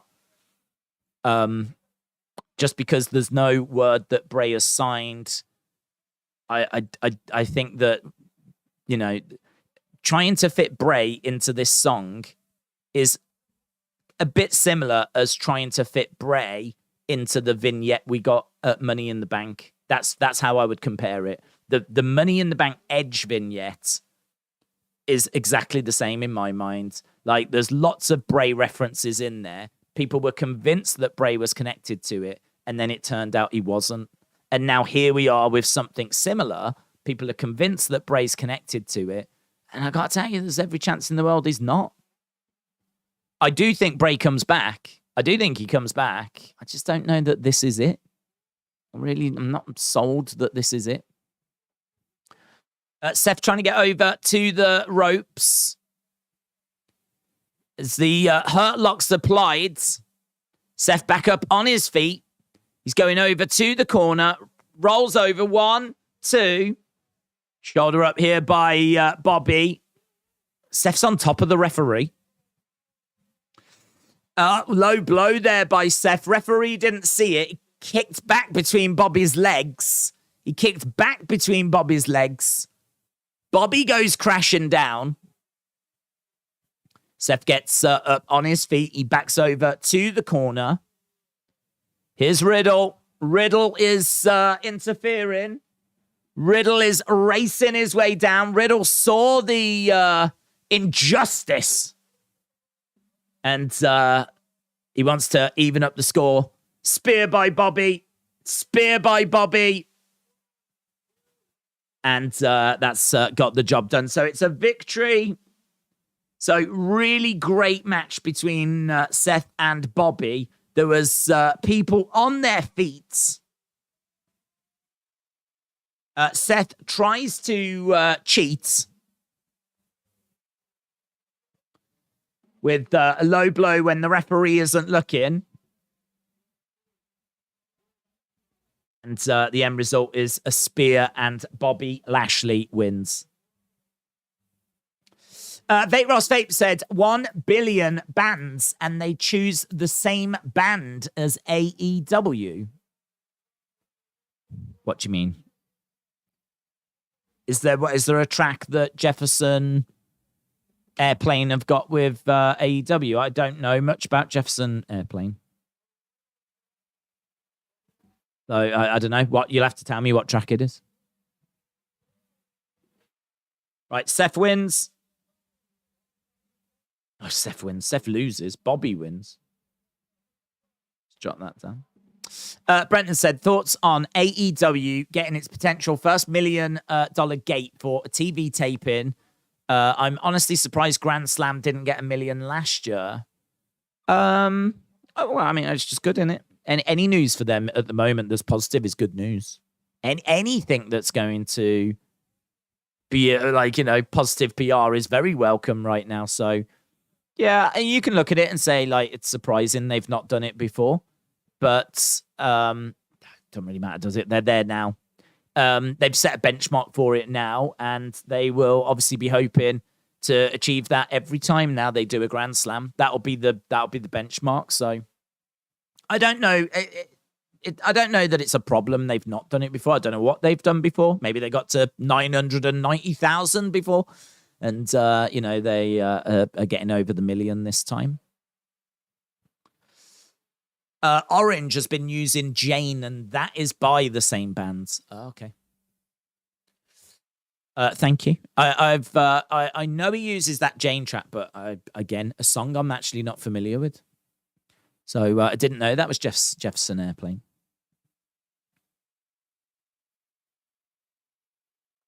Someone has arrived, and it is Bailey coming in a stretch limo.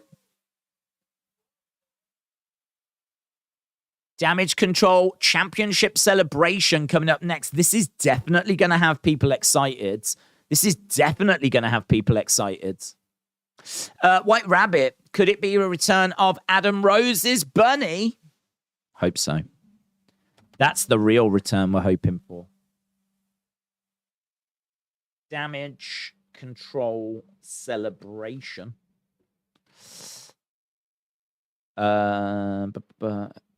Would help if I spelt it right. Celebration.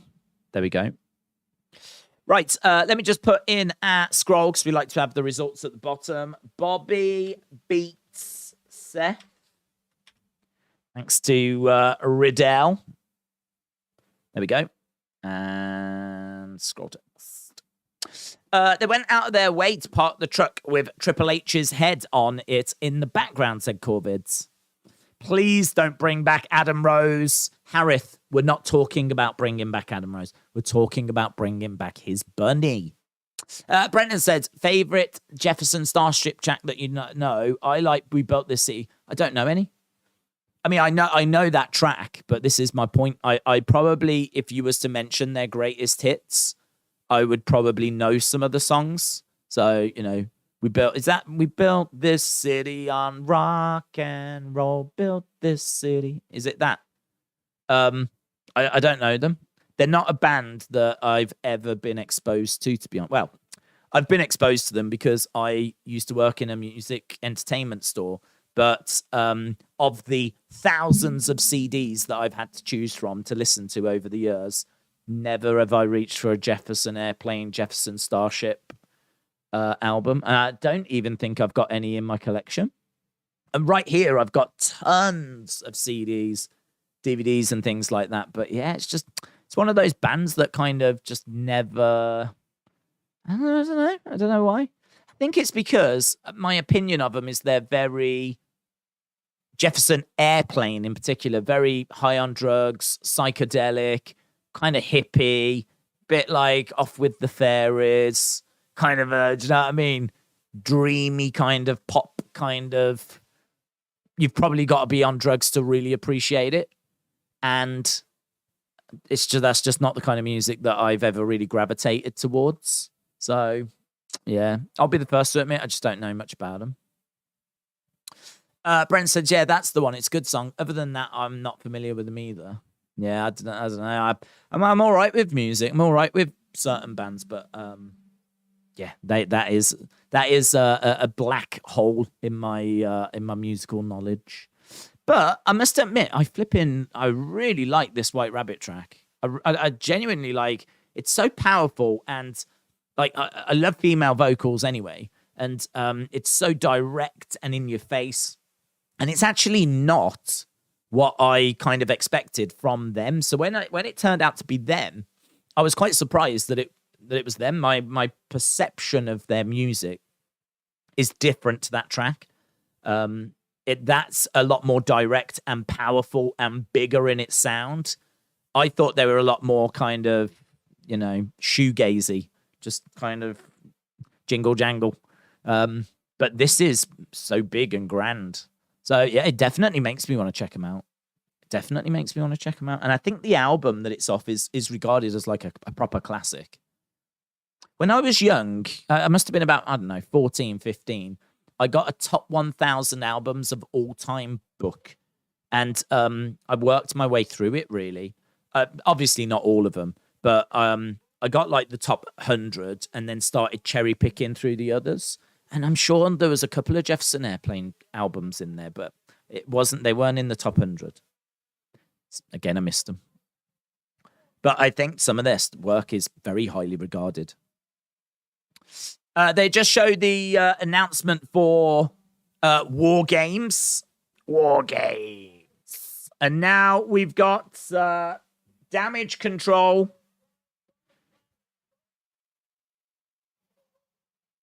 They're coming out in a golf buggy. Here they are in a golf buggy. That's a cool little Damage Control vehicle. That's cool, isn't it? Look at that little golf buggy thing. Bailey in the driver's seat. We've got Dakota and EO sat in the back.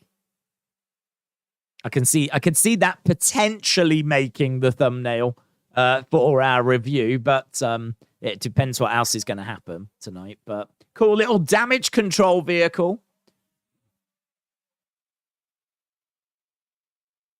Loads of streamers just came firing off in the background. So making their way down and driving around the outside of the ring. Bailey having a great time. We've got balloons in all the corners of the ring as well. This is fun.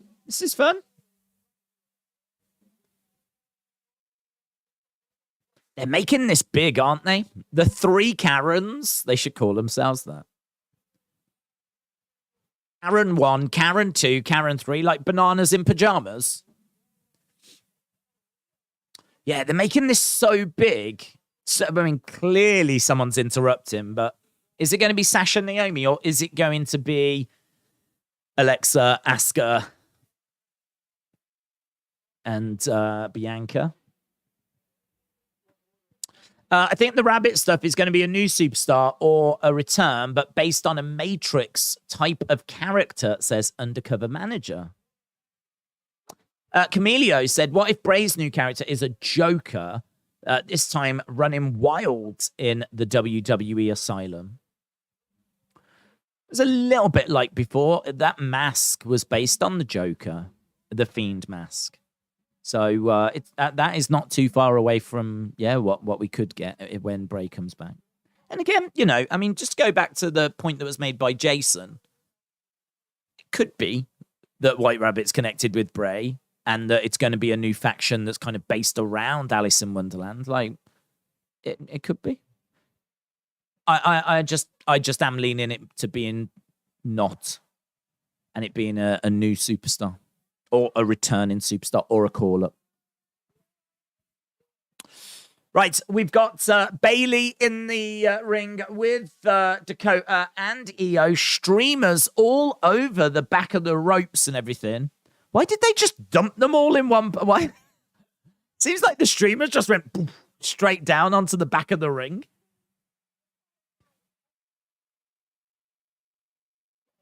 Your new WWE Women's Tag Team Champions.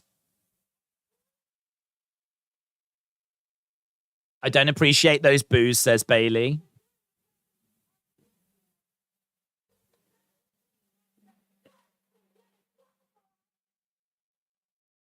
You're in the presence of champions.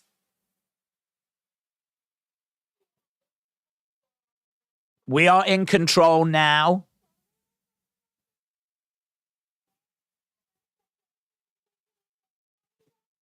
Arigato. You don't have to thank me.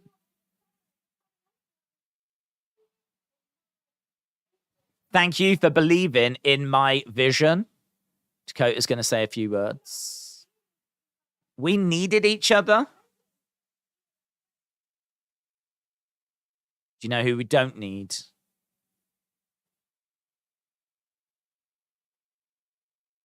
So we don't need Asuka, Alexa Bliss, or Bianca Belair. So they're saying they don't need those guys. That makes me think those are the guys that are probably going to come down then.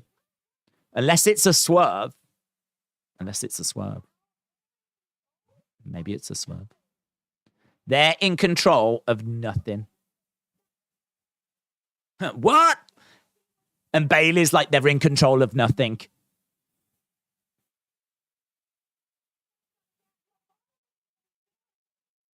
Alexa walks around like she got a damn lobotomy in therapy.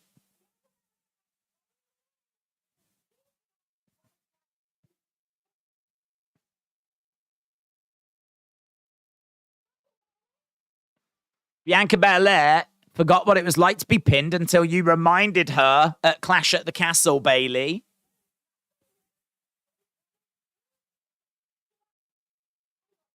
There's nothing left for these women to do apart from pack it up and go home. And here's Bianca. So Bianca making her way down with Asuka and Alexa. Alexa's got Lily. For all you Lily stands out there, Lily is making her way down. Bianca Belair, Dakota and Io went from no job to women's tag champs in about a month, says Tritium, was it? Tritium Cascade. Can't have you disrespect us like that. So now we're going to have to teach you some respect. Have you got no patience?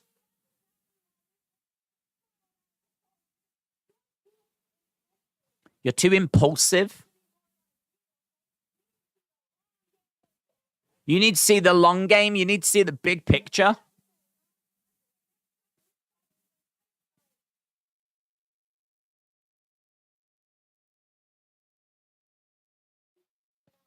What are you doing out here? Bianca's got enough accessories. She's got a stupid ponytail. She doesn't need you guys.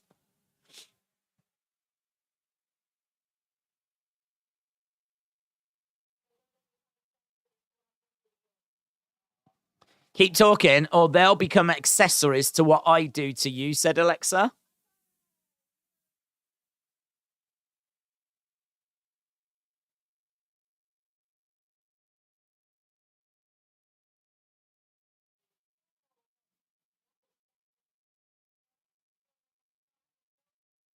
I don't know who this is.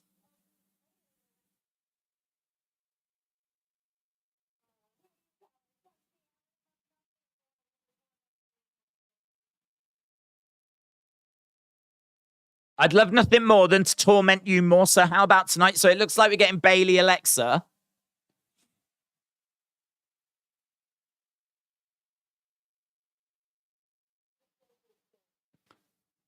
Lily does bite, but I still do too.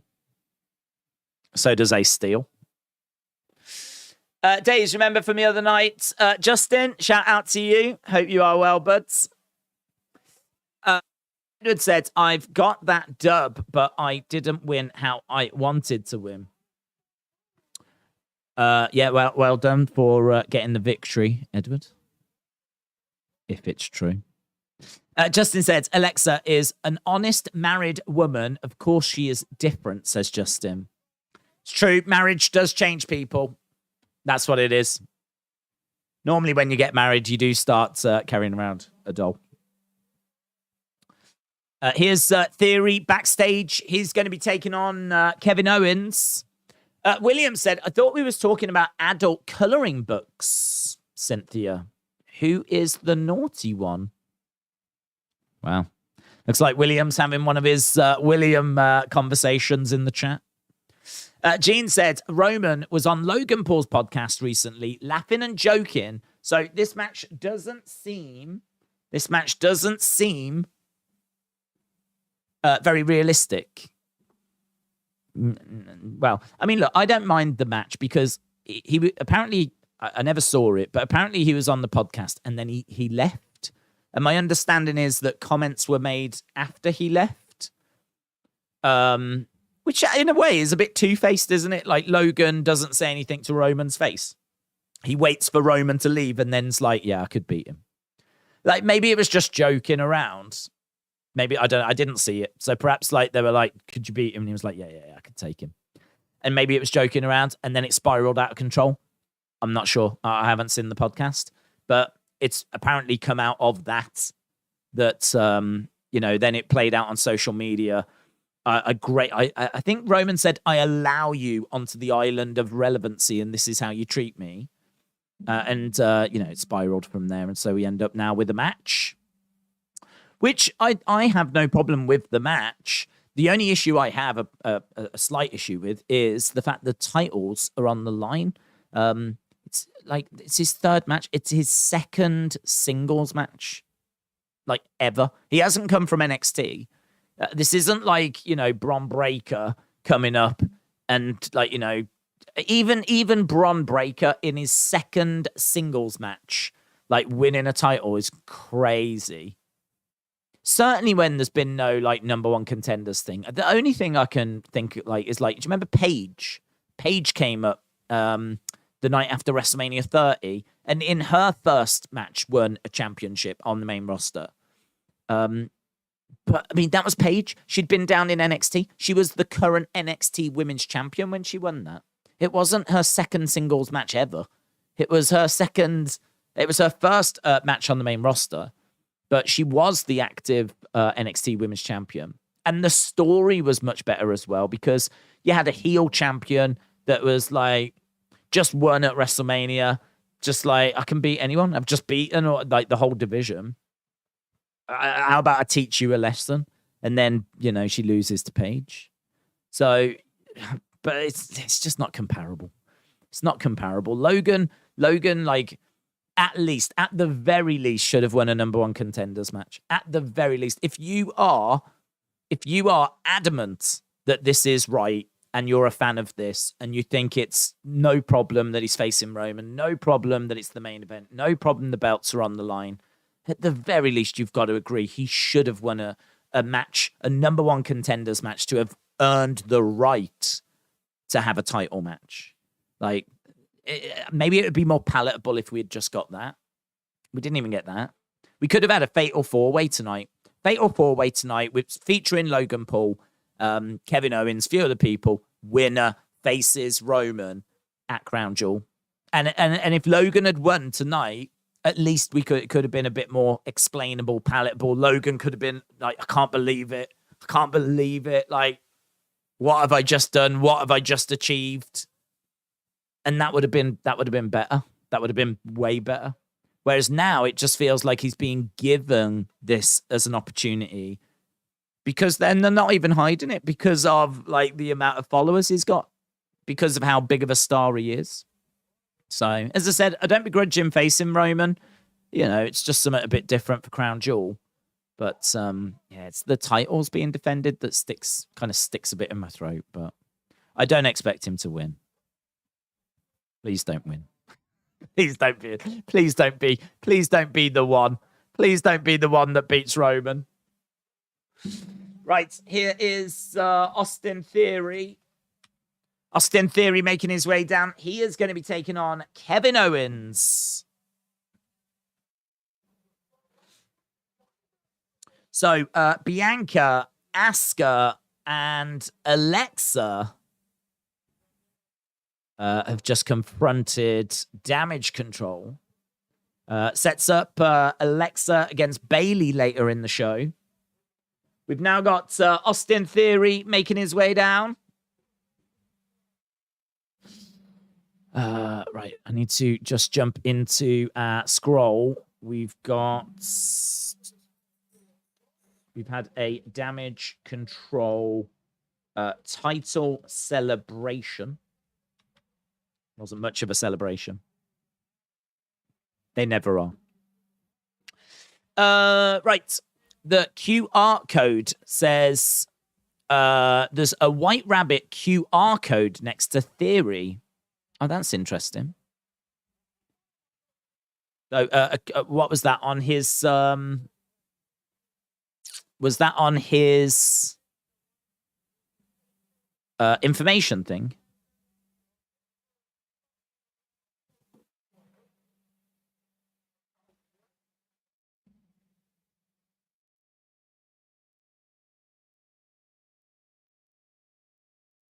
I've just got a replay of last week at the moment.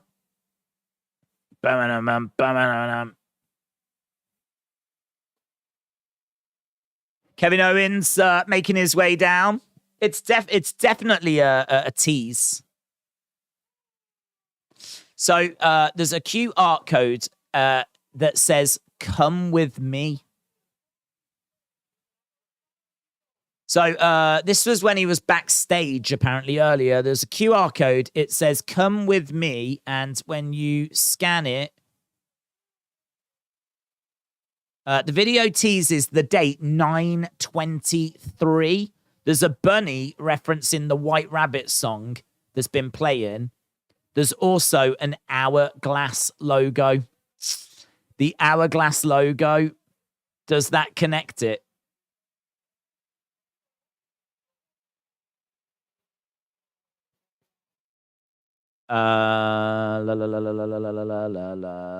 Let me go to what I want to do is I want to go window capture.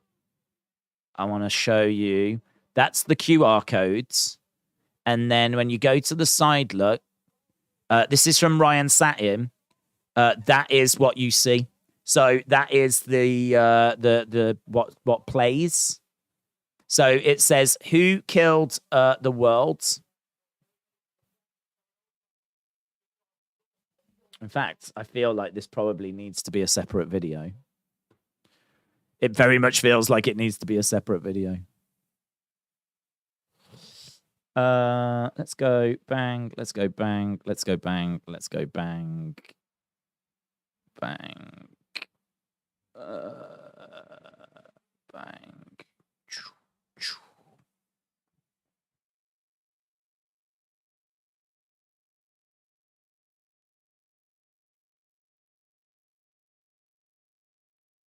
Yeah, this is really interesting. This is really what they're doing is really great. They're doing some really, really interesting stuff, but it feels like it might be Karrion. But he did distance himself from it. Let's see. It's not the greatest image in the world. Big breaking news then coming out of this week's Raw in the background of an Austin Theory little moment. He didn't say anything. We just saw him backstage. There was a QR code. It says, "Come with me," written at the top of it. And we've now got chance to see, thanks to Ryan Satin on Twitter, when you actually scan that QR code, it brings something up quite interesting. And this is what it brings up. So you can see the tweet on screen. The video teases the date 9/23. So that is, I think, Friday, is that? So it could be something to do with SmackDown. There's a bunny, which references the White Rabbit song, we believe. Who killed the world? ? And then you can even see an hourglass logo in the kind of bottom corner. Now, the fact it's SmackDown, the fact there's an hourglass, all of that definitely points towards Karrion Kross. Karrion Kross has come out and said, though, that he's not a suspect in this. So it's weird.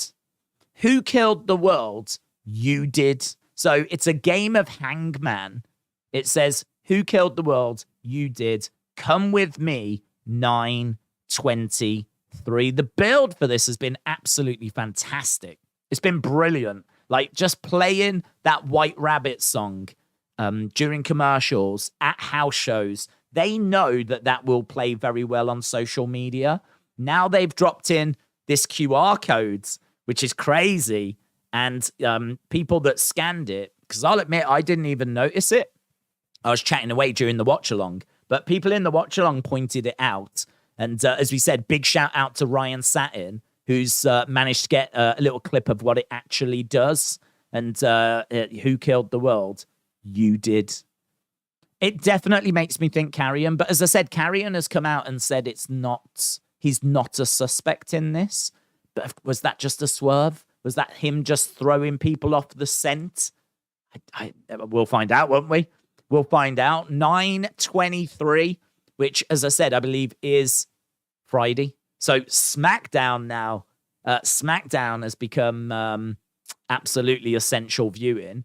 There'll be plenty of speculation still that this could still be connected with Bray. My thoughts on it was that it wasn't going to be Bray. I didn't think it was Karrion either. My thoughts were that it was going to be someone new, someone like different. Like this was going to be a new gimmick for someone. I must admit, having seen this, I am now leaning back again towards a bit more towards Karrion, just because like SmackDown, Karrion's on SmackDown.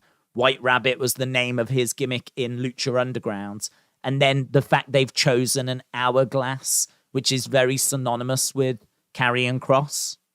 So, yeah, I'm very much thinking and feeling Karrion has to be back in the running again. But who knows? I mean, we are going to find out very, very soon. So let me know your thoughts about this. And, yeah, very, very cool stuff from WWE.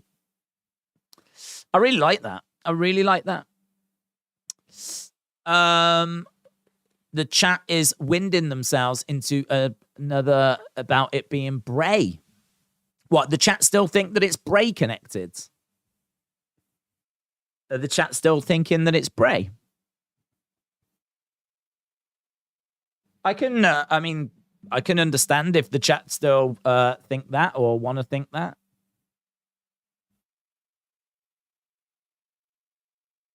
Chat can obviously think about whatever they want to think about. They've got the same... Oh, there's noise as well. Boo! Fun, isn't it? I didn't realize there was, like, noise. We was just at commercial break, by the way, so you've not been missing anything. Who killed the world? You did. Why did you do that, guys? Why did you do that? It's not very nice, is it? It's really fun. It's like a proper game. Right, we are underway with Kevin Owens against Theory. I do just want to check this video out because obviously this is a massive talking point, and there'll be people just like me that didn't spot that first time. So for all of you that did spot it, well done. And as I said, big shout to Ryan. I know there's others. Crazy hidden message. And during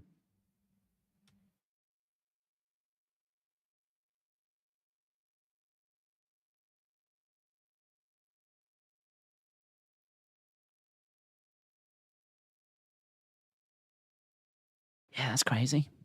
Using QR codes is really interesting. Have they done that before? They did use a QR code, didn't they, down in NXT? I think there was a QR code thing in NXT. Which didn't that tease the return of Zoe Stark? So I think there is a history of using QR codes, but I can't remember them doing it on the main roster. Maybe they have. It's clever, though, and it was just buried in the background. Lovely.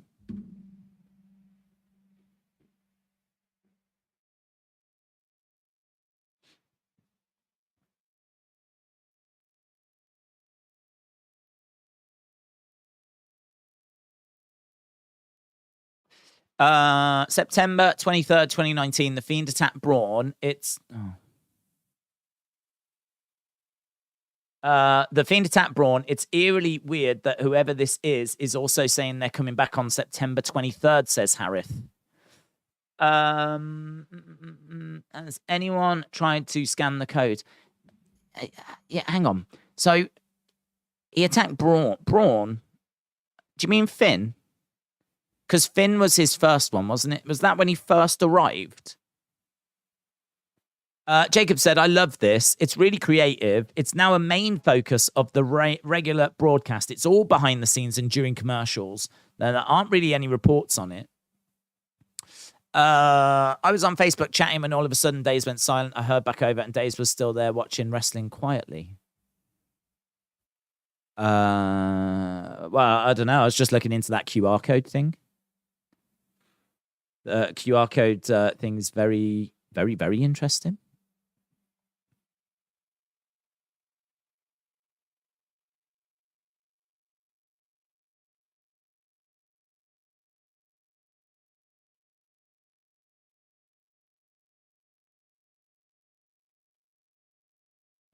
Right, we've got Kevin Owens going over to the outside. Austin Theory is down. Owens going up top.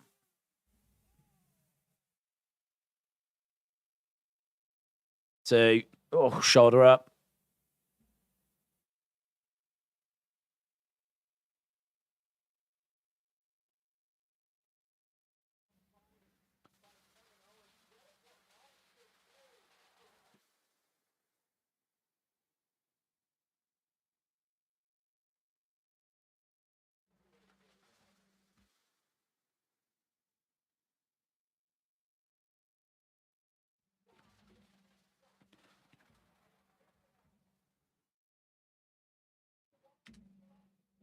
How much more can Theory take? How much longer can he last?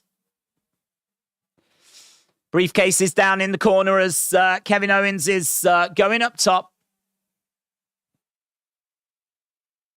Owens climbing up. Big strike by Theory. Theory with Owens. These two exchanging blows.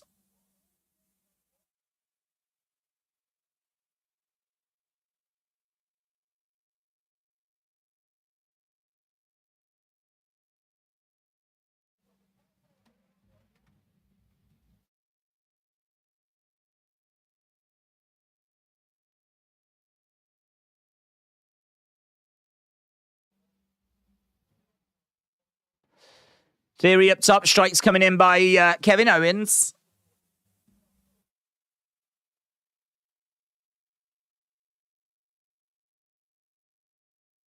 Still going back up top. They're still fighting in the corner. How long have we had? We are an hour into the show. I wonder if there'll be more teases. It's early, isn't it, to put that tease out there? Feels a bit early, but that makes me wonder if there'll be even more. Oh! Looked like a big moonsault, but wow. Is that like a blockbuster? 1, 2, shoulder up by Kevin Owens.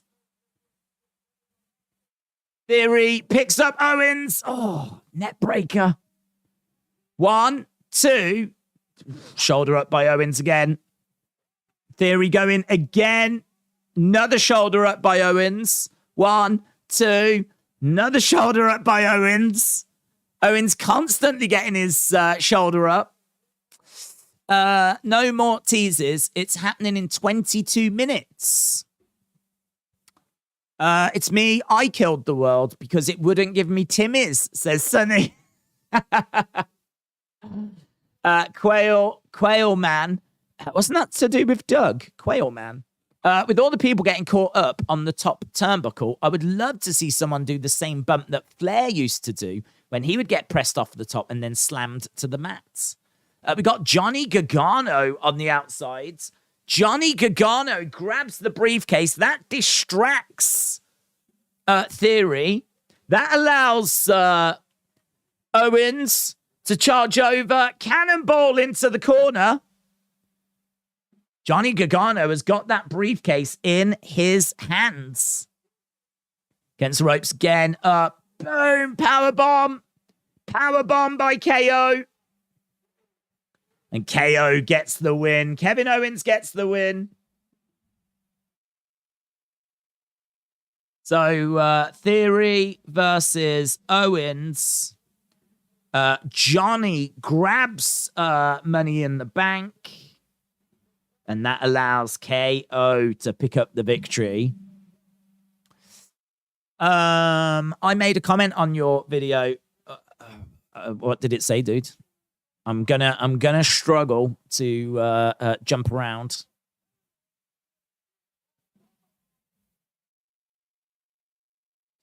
It might show actually on. Does it show on my dashboards?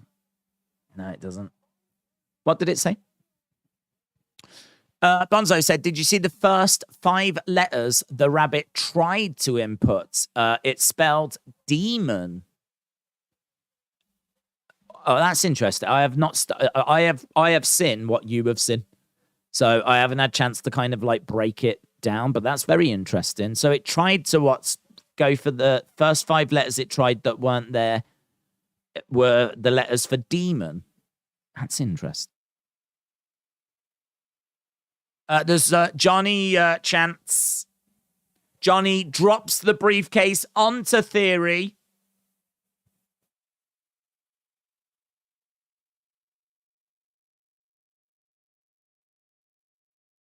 So there we go. Johnny standing over Theory. I don't know. This feud's a little bit of a shame, actually. It's a little bit of a shame just because they were so good together in NXT. It's a bit of a shame seeing them be feuding. I mean, it's fine. It makes sense. I get the story.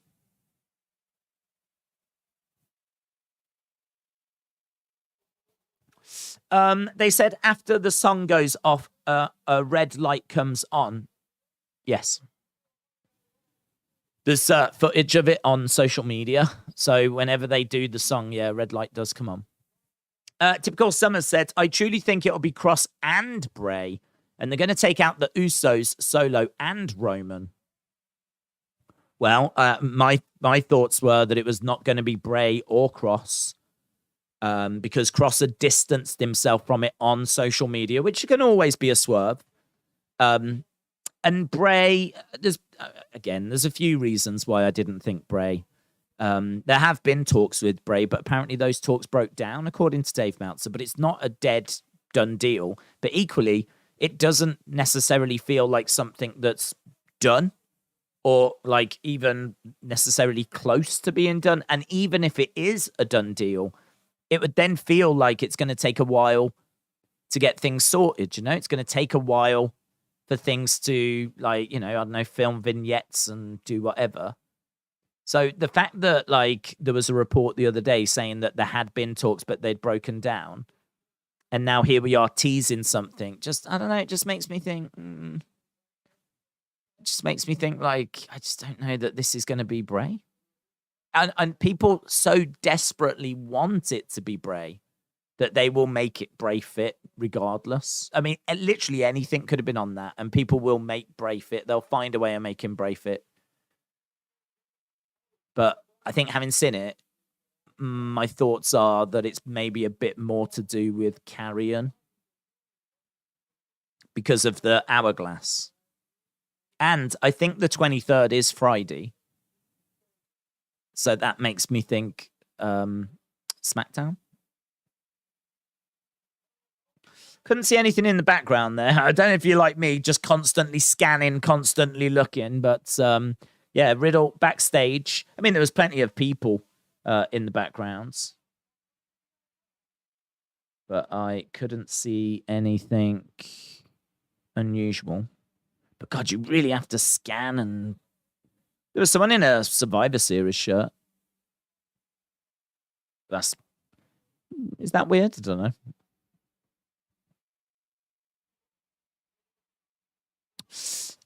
Reggie Parks and Jim Johnston should be in the Hall of Fame. Yes. What about Hangman's goodbye post the game is? Hangman said AEW fan. God, imagine if it turned out to be Hangman. That'd be huge. Listen, if Hangman had gone from AEW, I think they would announce it. Because I think they'd want to ruin the surprise. If you're Tony Khan, you don't want WWE having a nice moment, having a big shock. And also, you definitely don't want people thinking that WWE have just come and took someone from AEW. So I think if it is going to be Hangman, then I think that I think WWE are doing a few. I think WWE honestly are doing this to make you second guess everything. Maybe I should just stick with my first gut feeling. And my first gut feeling was this is a brand new superstar, because I thought Karrion because of the hourglass, but now people are saying, well, there was Demon that was in the thing. That makes me think of Finn Balor. So Demon makes me think of Finn. The hourglass makes me think of Karrion Kross. Hangman can make you think of Hangman. You know, the whole thing, the red light with the track makes me think of Bray. So I think you could definitely make an argument for a few different people being teased. But I think the truth is that if I'm going to double check this because I keep saying I think the 23rd's on a Friday. Let me have a look. It is. So I think Friday we get our answer, and I'm going to say I think it's a new superstar. I think it's a return, or I think it's a call-up. A return or a call-up. That's what I think it is. I am leaning a little bit more towards Karrion than I was earlier, but I think you're right. I think, you know, the Demon thing, that the rabbit spelling out Demon is really interesting. The fact it's a game of Hangman is really interesting. Like, all the points you guys are making, you bang on. I think the points you're making are bang on there. It's really interesting. But it could all just be a red herring, couldn't it? It could just be a red herring. It could just be to throw you off, make you think something. Don't forget, we've been through this with that Money in the Bank vignette, where we were like, oh my God, it's, you know, it's Bray, and then it turned out not to be. I think WWE love teasing and trolling and making you think certain things when it's potentially not. That's my thoughts. Wrestle with Andy. What did you say? Do you think Friday will lead to a reveal or another clue? Well, I think Friday is must watch, and I think there will be something more, but you could be right. Maybe it's not the reveal. Maybe it's the next clue. Maybe it is the next clue. Maybe it's tune in Friday and you get the next piece of the puzzle. And, you know, and in all fairness, that would be wise because people love this stuff. They love this stuff. This will play out so well on social media. People will love ripping it apart. I mean, already, look at the stuff people have found. I have not had chance. I mean, you've literally seen what I've seen. Not had chance to dissect and break it apart. So I think the Demon find is excellent. And there could be other things in there as well. Could be other things. So it'll be really interesting to see what kind of comes out in the coming hours as people find more meaning. But yeah, maybe you're right. And it would be wise to keep it going a little bit. The 1923 is blue for SmackDown, says Cal. What have we got? A little pause in the action at the moment. We just saw someone in the crowd. What? there is a slight problem. Well, that's a shame. Hopefully that will spring back into life. Cal said the 923 is in blue for SmackDown, maybe. And the order they pick the letters spells Demon X-I-U-Y.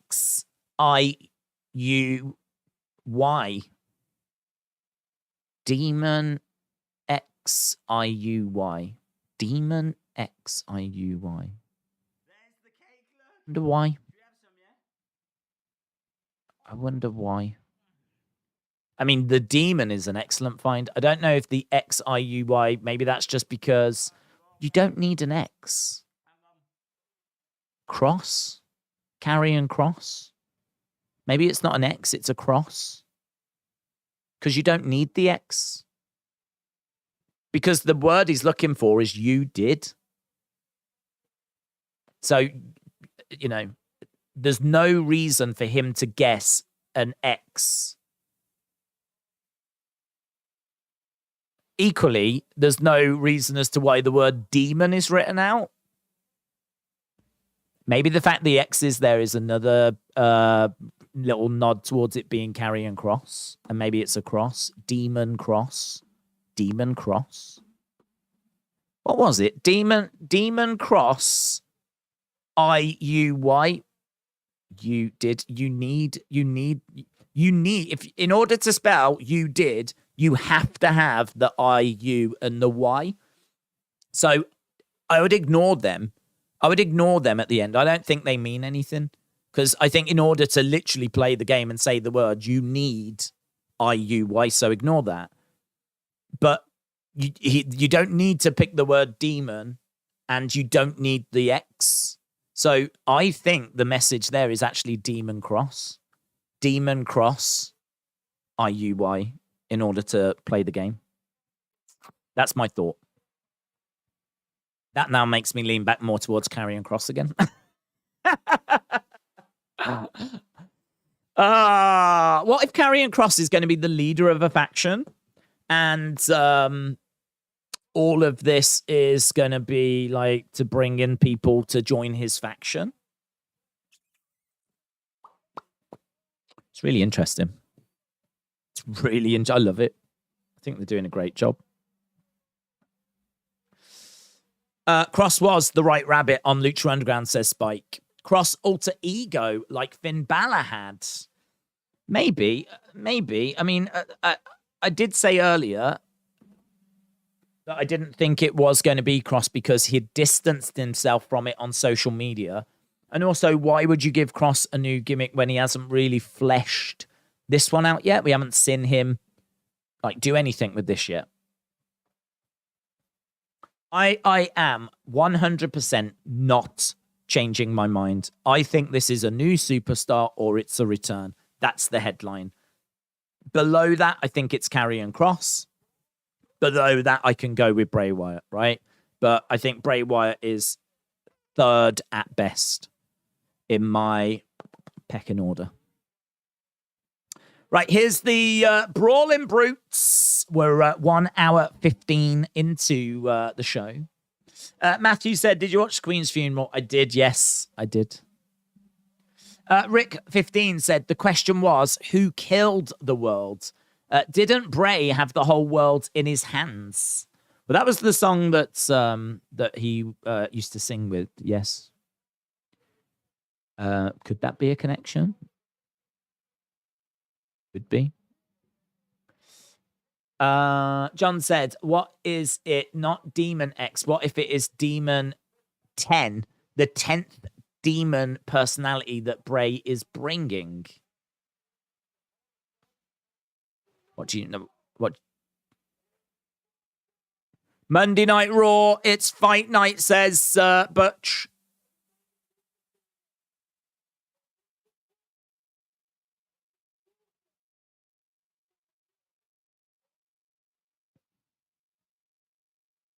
Okay, so these two want to become undisputed tag team champs. They obviously won that opportunity last week. So it looks like Pete Dunne and Ridge Holland have got a bit of a future as a tag team. Street Profits are coming down. Bray has been proven to be overrated. You guys crack me up, said Cliff Beavers. Dylan said Bray Wyatt has to come back to WWE. John says, what about Eric Redbeards? It's not the craziest thought.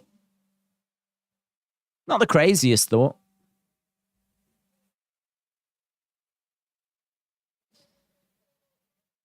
He was a black... No, he wasn't. It was the white sheep, wasn't he? Maybe he's now a white rabbit instead.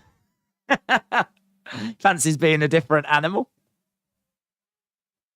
Brawling Brutes then on the show. What about R-Truth? That would be pretty crazy. That'd be a lot of work for R-Truth, wouldn't it? I mean, I like R-Truth, but I don't know that they would invest this much time into him at this stage in his career. To be fair, Bray and The Fiend is trending. They normally trend, in all fairness. There's a lot of people that want it to be Bray.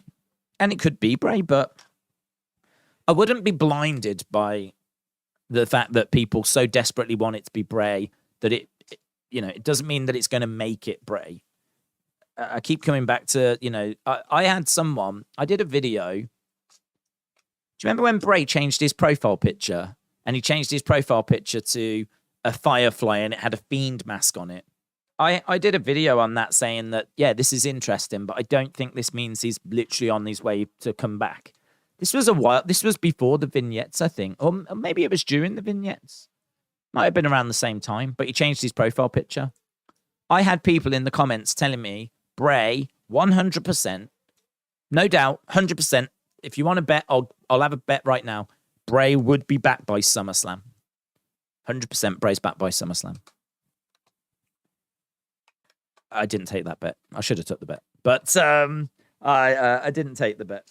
And I just feel like we've been down this road like many, many, many, many times. Fool me once, shame on me. Fool me twice, shame on me. That's not the saying. Fool me once, shame on you. Fool me twice, shame on me. Fool me 55 times or however many times it's been now. There's no hope. So, yeah, don't know. I think I am definitely... I wonder when I'll get to the point where I'm like, yeah, it's Bray. I wonder if I'll get to that point now. I just feel like we've been down this road. It's been teased so many times since he left. But it keeps working. It keeps working. They keep doing it, and it keeps working, and he keeps trending. So that makes me think they're just going to keep doing it. All you have to do to get people talking is just put a red light on, and people will then automatically go, oh my God, the red light, it's Bray. It might have nothing to do with Bray. And they just put a red light on because they know that it's just a bit of a tease. That's what they did with that Seth picture during that Money in the Bank vignette. They put a red light on during the Seth image. And I'll admit, even I looked at that and went, a red light. They're showing a picture of Seth and a red light. And automatically you think that Hell in a Cell match, that infamous Hell in a Cell match between him and The Fiend. So even that made me go, oh, maybe there is something to this. Maybe there is something to this. And then it turned out there wasn't. So, yeah, Bray's trend. I've got no doubt, no surprise that Bray is trending. And he is, let's be crystal clear on this, he is in the running to be the person that's behind it. I'm certainly not saying there's no chance whatsoever. I'm not saying that at all. We're just looking for what is the most likely, what really, putting all the noise aside, what really could this be about? That's what we're looking for. And it's good. It's interesting. That's all I ever asked for from Raw. Yeah, do you know what? That's all I ever asked for from Raw or SmackDown. And I feel like I've already been given it. Just give me something that we can have a real conversation about. Give me something that the chat is going to be engaged with, that we're going to be excited about, and we can like throw theories around. Like, it doesn't have to be that you bring back a superstar every week. This, I mean, look at this. It's a QR code hidden in the background, and it's dominating the conversation. And it's a good conversation as well. Like, this is all I look for in the shows. This show, whatever happens now, has been a success. We've had great matches. Seth and Bobby was a great match. Owens and Theory was a lot of fun as well. Yeah, and then obviously the QR code. It's been good. Good episode of Raw. And we're not even halfway through. So, well done, WWE. I feel like this has been a worthwhile show. I think it's been a good show. What's happening with Brutes and Profits? Nothing, because we're at commercial break. It's been a long commercial break as well. So a lot of the time we've been talking. When Street Profits came out, there was they cut a bit of a promo. That's obviously now led to a match. The bell has just sounded. We're underway. So Brawling Brutes against Street Profits. Brawling Brutes. Where are we with the scroll? So Damage Control title celebration. KO beats Theory thanks to distraction from Gargano. QR code ease for White Rabbit. Hey, whoever it's going to be, you know, this White Rabbit, it's really interesting, isn't it? In the sense of what a great name.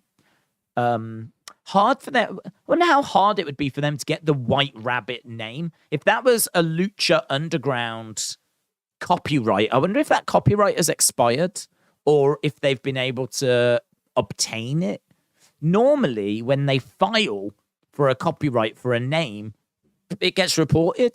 Do you know what I mean? Like, normally we see on social media, people going, WWE have made a copyright filing for this. I haven't seen anything to do with White Rabbit or anything like that. Nothing. There was one for, I think, WWE Rush, which that's clearly got nothing to do with this. In fact, I don't know what that's got. It did get mentioned what that was to do with. It wasn't anything that exciting. I think it was WWE Rush. It was earlier today, actually. Have a look. WWE copyright. WWE copyright. This was filed earlier. News. Okay, it's loading. Amazon counter reassemble Imperium. Backstage news. Take Two sending messages. Getting slammed for changing a wrestler's name. I can't see it. It was on Twitter. I definitely saw there was a new copyright claim. Filing? WWE filing? Shall I go with that? Issues set this morning. Latest. Oh, here. Yes, found it. PW Insider. Earlier today. Here we go. Nothing to do with White Rabbit, but I'll read it all the same. WWE trademark on 9/14, so this was 6 days ago, for WWE Rush. The trademark filing was for organizing and conducting a program to enhance the use of student athletes' names, images, and likenesses. So it seems to be connected to their Next in Line program. So there we go. So I said it wasn't anything that exciting. But that was, I did see that earlier. That was on PW Insider. I haven't seen anything to do with White Rabbit. There's another code. Oh my God. There was a guy that walked past a crowd holding up a QR code. There was a sign in the crowd now. Oh my God. Another code at 9:23. Another code at 9:23. Oh, is that the time in America? Oh, so what? Was 9:23 a time and it wasn't a thing? Oh.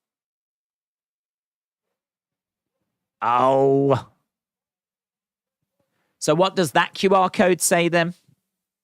I feel like this is a bit. I feel like maybe they're doing this a bit too much. Like, I really like that one, but now if they've done another, like, I feel like the last one didn't really get a chance to dissect that one, really. Let's go. You say there's someone with another QR code that just walked past in the crowd. Let's have a look. Yeah. Someone walked through the crowd with a QR code. Oh, it's the same QR code. Okay. Same QR code. How did he know to make that at home? How did he know how to do that? That's crazy. So what, he just randomly, some fan at home just made a QR code, took it to the show, and it ends up being a link that takes you to the same thing that was backstage. That was crazy. How did a fan do that? Mustafa said, I haven't been up with WWE. What are these QR codes? Tonight, we don't know, is the answer. We've never seen them before. We've seen them tonight.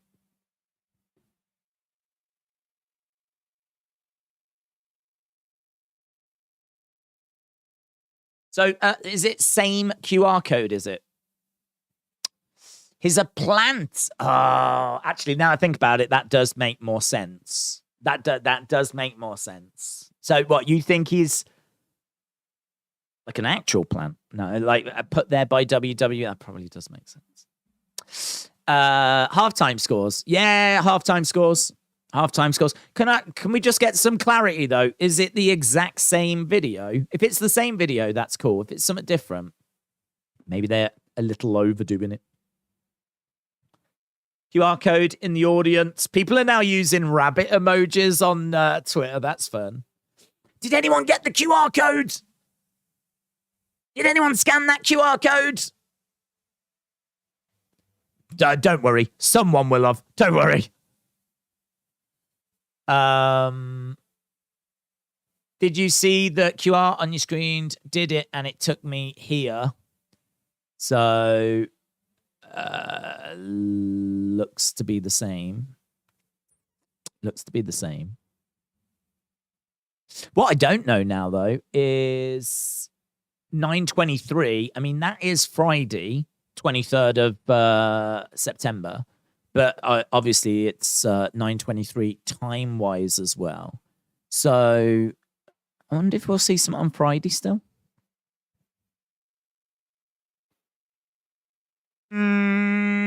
I've got the image, by the way, for those that want to see. For those that want to see exactly what we're talking about. This might not be a great... Oh, where is it?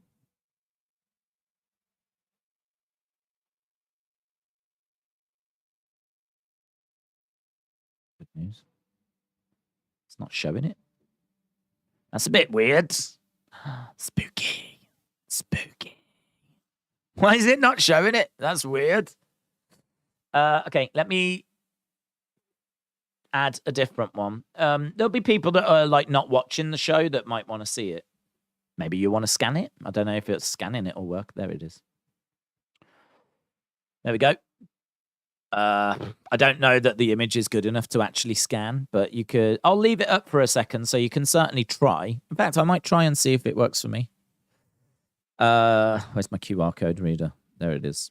QR code reader. See if I can scan it. Come on, baby. Come on, baby. Come on, baby. No. I don't think the image is strong enough for it to find it. Aww. No, I don't think the image is sharp enough, unfortunately. Hopefully it worked for people. Well, I think it did work for people at home. So it looks like this screenshot just wasn't sharp enough. But it apparently took you to the same thing anyway. It scans and it says feed your head. Oh, did it? It's too blurry for me.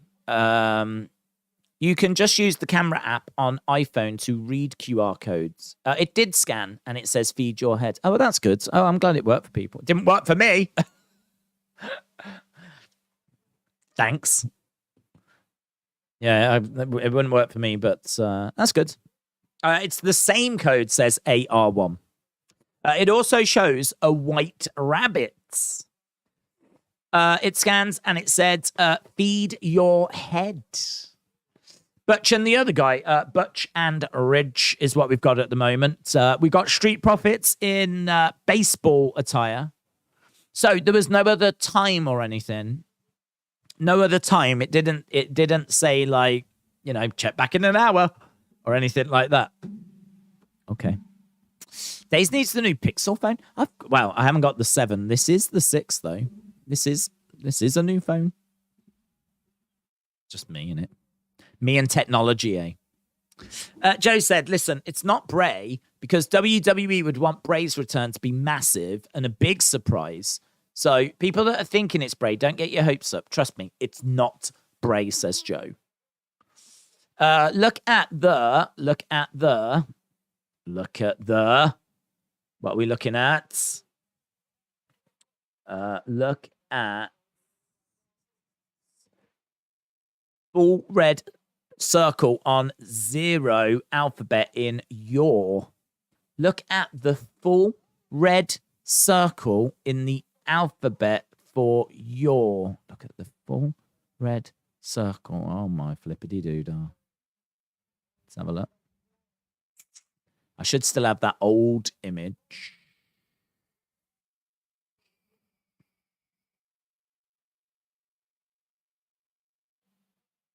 Look at the full red circle.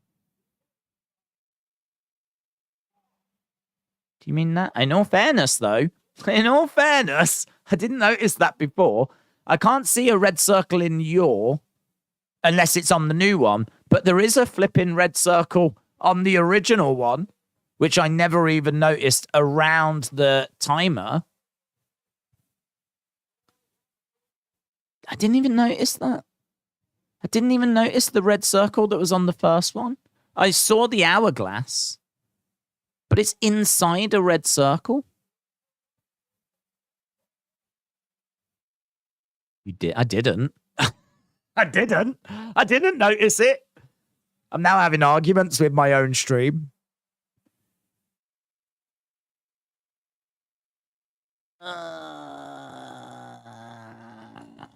Maybe it is Karrion and Bray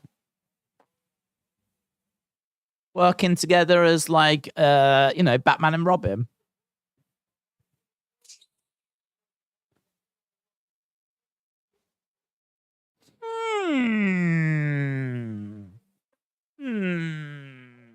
Look at the full red circle on O alphabet in keep your head.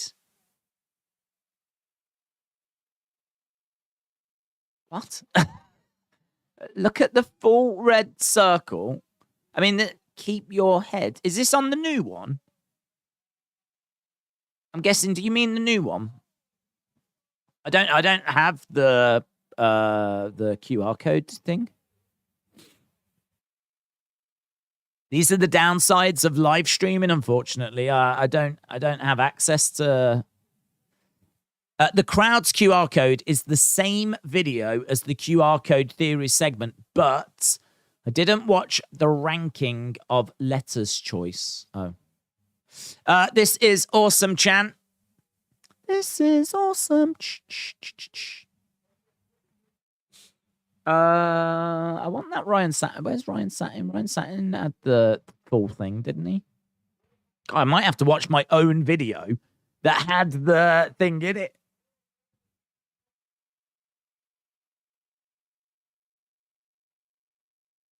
Oh, okay. I think I see what you're saying. So is this from this might be from the old one again, but it's the end of the old one.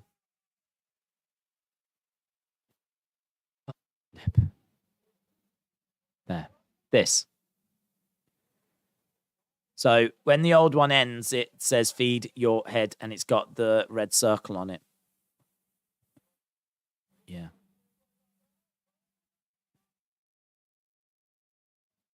I mean, look, nothing has changed in my opinion. I think this is a new superstar. I think that there are references to Karrion Kross. I think there's clearly references to Bray. So you can easily look at it and go, it's Bray. But equally, I think WWE have in the past trolled and used Bray references to get you excited, and then it turns out not to be Bray. Because to be honest, they've got a great way now of getting you to talk, and they've got a great way now of getting WWE trending and getting people excited about the product and getting you to tune into the shows and all of this kind of stuff. And it hasn't been Bray for about, well, it hasn't been Bray since he left.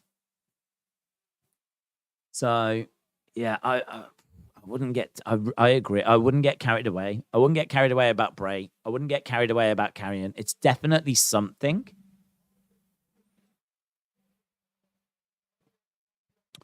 Apparently, the artist that Bray used to work with tweeted a rabbit picture yesterday. Yeah, I definitely, I don't buy that. That one I definitely don't buy. AR1 said, feed your head. Bray carried a head with an hourglass inside it. Didn't have an hourglass in it, had a lantern in it. This week's MJF AEW champion. That's all that matters, says Jared. Big AEW show. Also, victory here for the Street Profits. Victory here for the Brawling Brutes.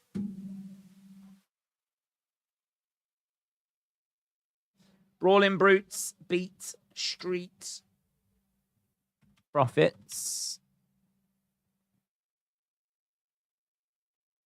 It's pretty obvious. It's Zach Gowen. That picture was missing a right leg, says Jim. Feed Your Head is another version of the White Rabbit song, says Ian. He's right. Bray's artist did tweet at Demonic Bunny. Yeah, we spoke about it earlier. I wouldn't read anything into that, because if WWE were to reveal a new character, that is not how they would reveal it. I'm very certain on that. That to me is Kyle not trolling. That's completely the wrong word. That is him expressing himself, being creative, showing maybe what he would do with this. Or, as I said before, there were plans to have the puppets come alive and be portrayed by real wrestlers. And we saw the Huskus one, but I don't think we ever saw the Rambling Rabbit one. That could be the Rambling Rabbit one. Right, we're seeing Ray. Come on. Now it's you, says Marty. Jonathan said it's Bray. Do you think Brawling Brutes will take the titles? I don't think so.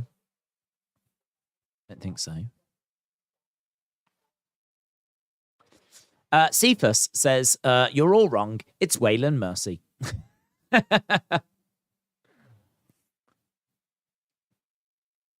It's Donald Trump, said Stoney.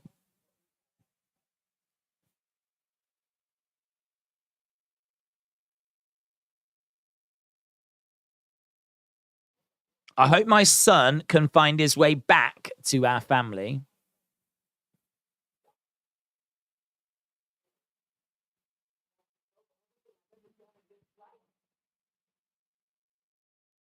I want you to know that everything I've done in this life was for you.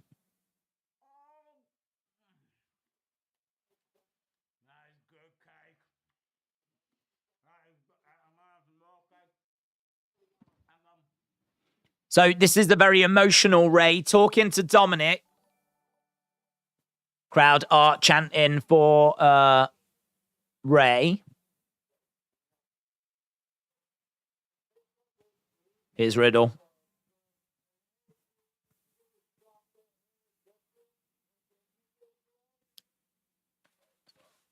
You're ready to drop the hammer of justice on Judgment Day, bro. That was a little bit more like the Riddle we've seen before. A little bit more like the bro Riddle. Mo Money said it's Bad Bunny. Oh my God. Can you imagine if on Friday this whole thing builds up to the return of Bad Bunny? Oh my God. Don't say that. Don't say that. Has he got a song called Feed Your Head or something? Oh God. Oh, Mo Money. Why have you put that in my head now? Why have you done that? William said, White Rabbit brings Doom vibes. If I didn't know Parker Bordeaux had already signed with WWE, I might think it was him. Oh, that would be interesting. Do you know what I'm going to do? We're going to put a poll up. What the flip is going on? That's the question. What the flip is going on? So we'll put new Karrion gimmick. So is this going to be Karrion's alter ego?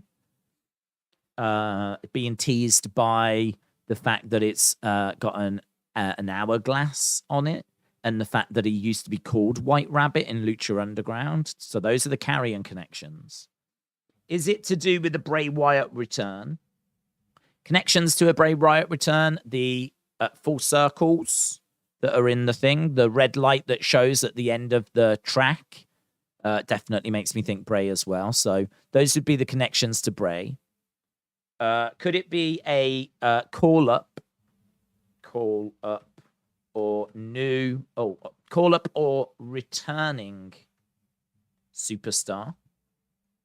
I can't say there's particularly any connections to a returning superstar, but in all fairness, the White Rabbit thing might have nothing to do with Lucha Underground.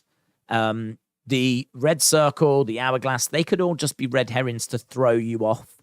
You know, they could be things that lead you down one path to make you think one thing, so that when the real thing happens, you're caught off guard and you're not expecting it.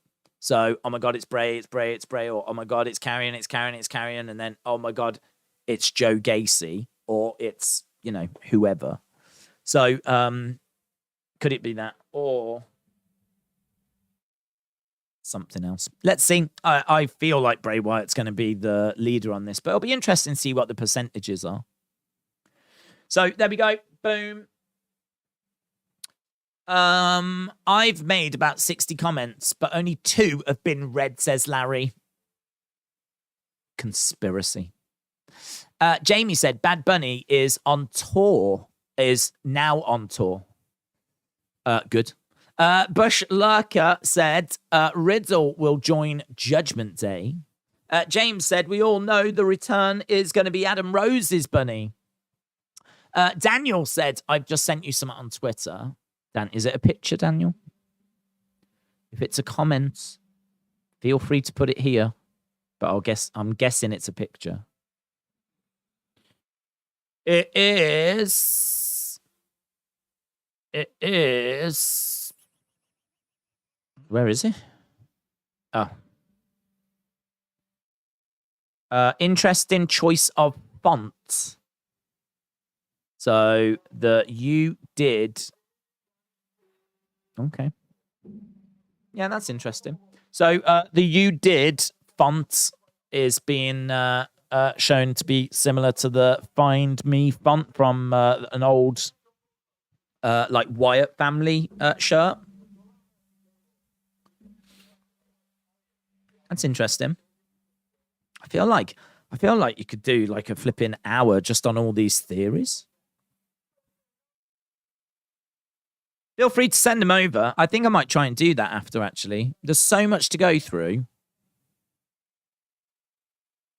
I think just putting it all into one place would make a lot of sense.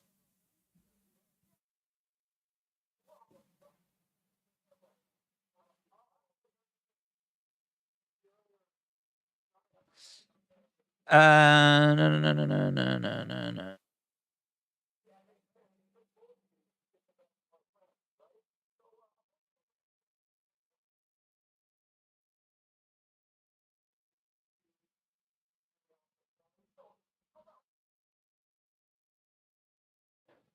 It's Bob Backlund.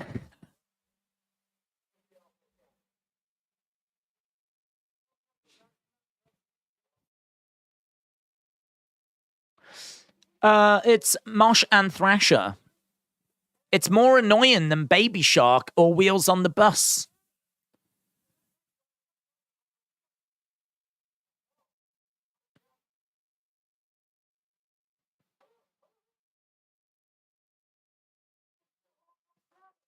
Okay, so Raw next week is in Canada.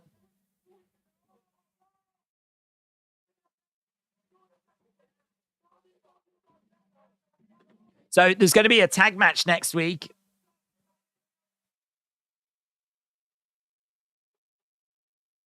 Johnny shooshes the Street Profits.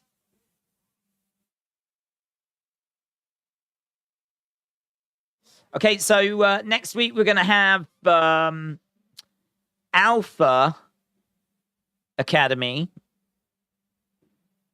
taking on Johnny and Kevin Owens. Right, now we've got Judgment Day coming out. So Judgment Day making their way down. It's Ramblin' Rabbit's younger brother, Babbling Bunny. Babbling Bunny. Okay, so Judgment Day taking on Rey Mysterio and Riddle. I know it seems obvious, but I think it's a Bray return, said James. The red light is a staple of the Fiend character. White Rabbit song and the lyrics make me think of Bray. They are Panda Express. That's a really good point, actually. Did you hear the story about the shirts they had made? So they were on a tour in Europe. I think this was before. I don't know if it was before they were in WWE or whilst they were in WWE. But they were on tour and they hit it off and they decided to create a fun tag team called Panda Express. They had T-shirts made, which apparently got sold somewhere. I think this was before they were in WWE. So they became Panda Express, but they never actually teamed. They never got a chance to team, but the shirts were made and sold. So they don't think they're going to be able to get that as a team name, though. But they would love to be known as Panda Express. I did read all about that. So that's a good shout, that is. It's a really good shout. Dark Angel, I love that. Days, over 3 years, used to do Firefly Funhouse videos. How do you look back at that time? Personally, if you ask me, that was my favorite time watching the channel. How do I look back on that? Definitely a fun time with the Funhouse. The first 7 episodes going into the Fiend's debut. I loved all that. I mean, I love all this tonight. This is great. Trying to work it out. It is very difficult to do live on stream. Like, there are times like this where I wish that I wasn't streaming so that I could get those videos, go through them frame by frame, like many people are right now, really see what you can find. I mean, we just went back to look at that just a screenshot. And as I said, I never noticed the first time the red circle that was around the hourglass. So, that got past me on the first viewing, and then I see it the second time. So I'd love to be able to rip it apart and have a look into it. But obviously these watch-alongs don't really allow for that. But I had a great time doing that really with the Funhouse episodes back in the day. That was great. So I'm down for more of that, whatever this is. Right, we've got Judgment Day in the ring, and we are just hearing from Rhea Ripley. We've got just over an hour left in the show.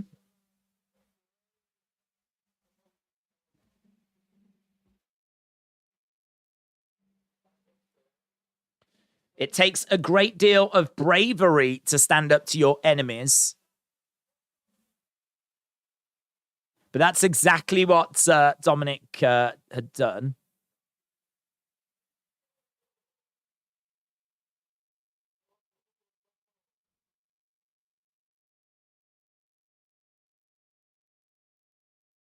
Love this guy, says Damian Priest. Love this guy.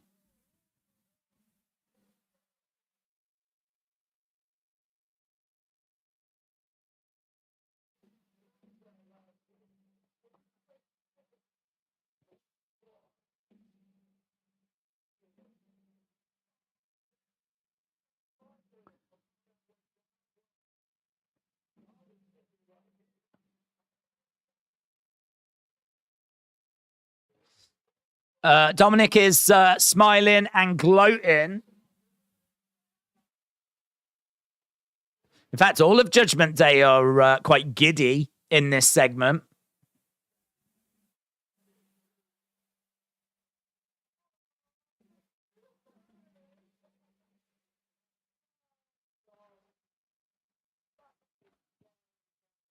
Pappy is very proud of you. That's great. Dom said, thank you, Rhea. Big, loud boos. Loud boos. Man, they've proper got him over as a heel. You've got this, Dom. Just ignore them, mate, says Rhea. You shut your mouths and you show respect. Tell him, Dom. It's just speculation. Did you see Hollywood Reporter article that spoke about a big merger between NBC and Warner Brothers could happen, and it could be something massive for WWE and AEW, said Primo. I didn't see the article, but someone mentioned it the other day. It's very interesting.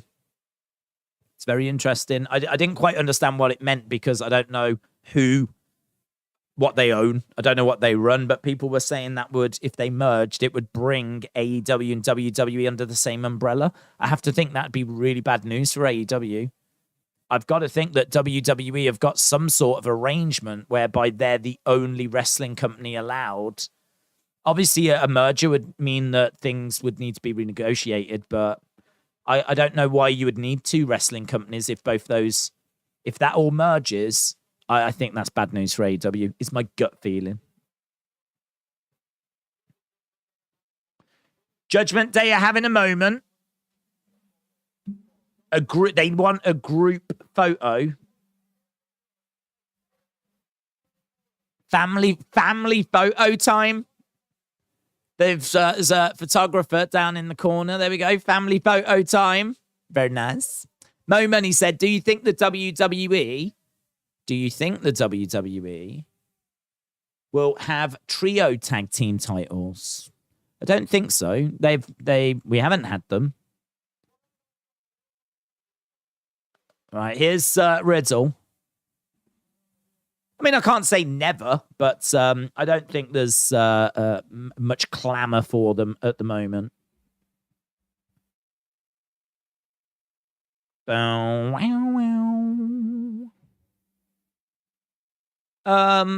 Did you catch the QR codes? Yeah, we've heavily been talking about it, but Warner Brothers in the middle of a merger right now. No shot. 420, bro. Yep. Well, they're making their way down. Seba, shout out to you, my friends. So Riddle and Ray are making their way down to the ring.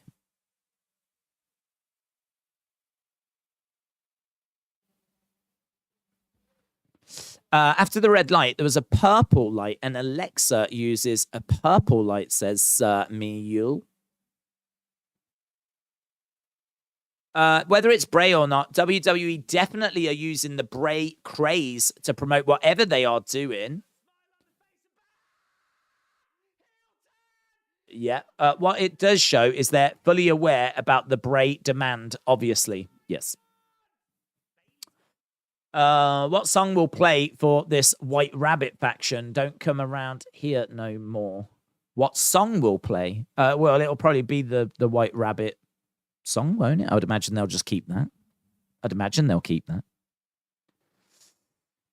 Randy Orton needs to return.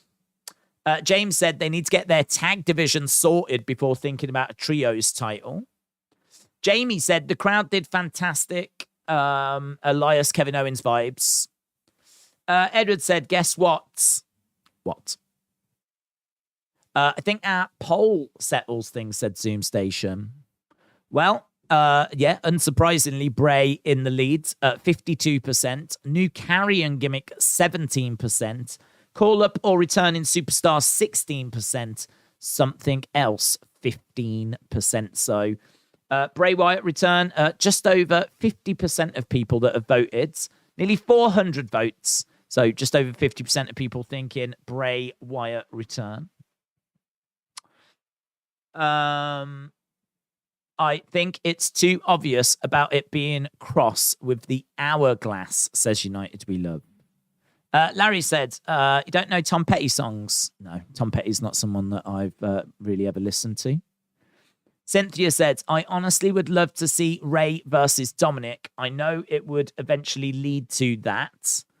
AR1 said, what AEW star or stars would you want to see in WWE and vice versa?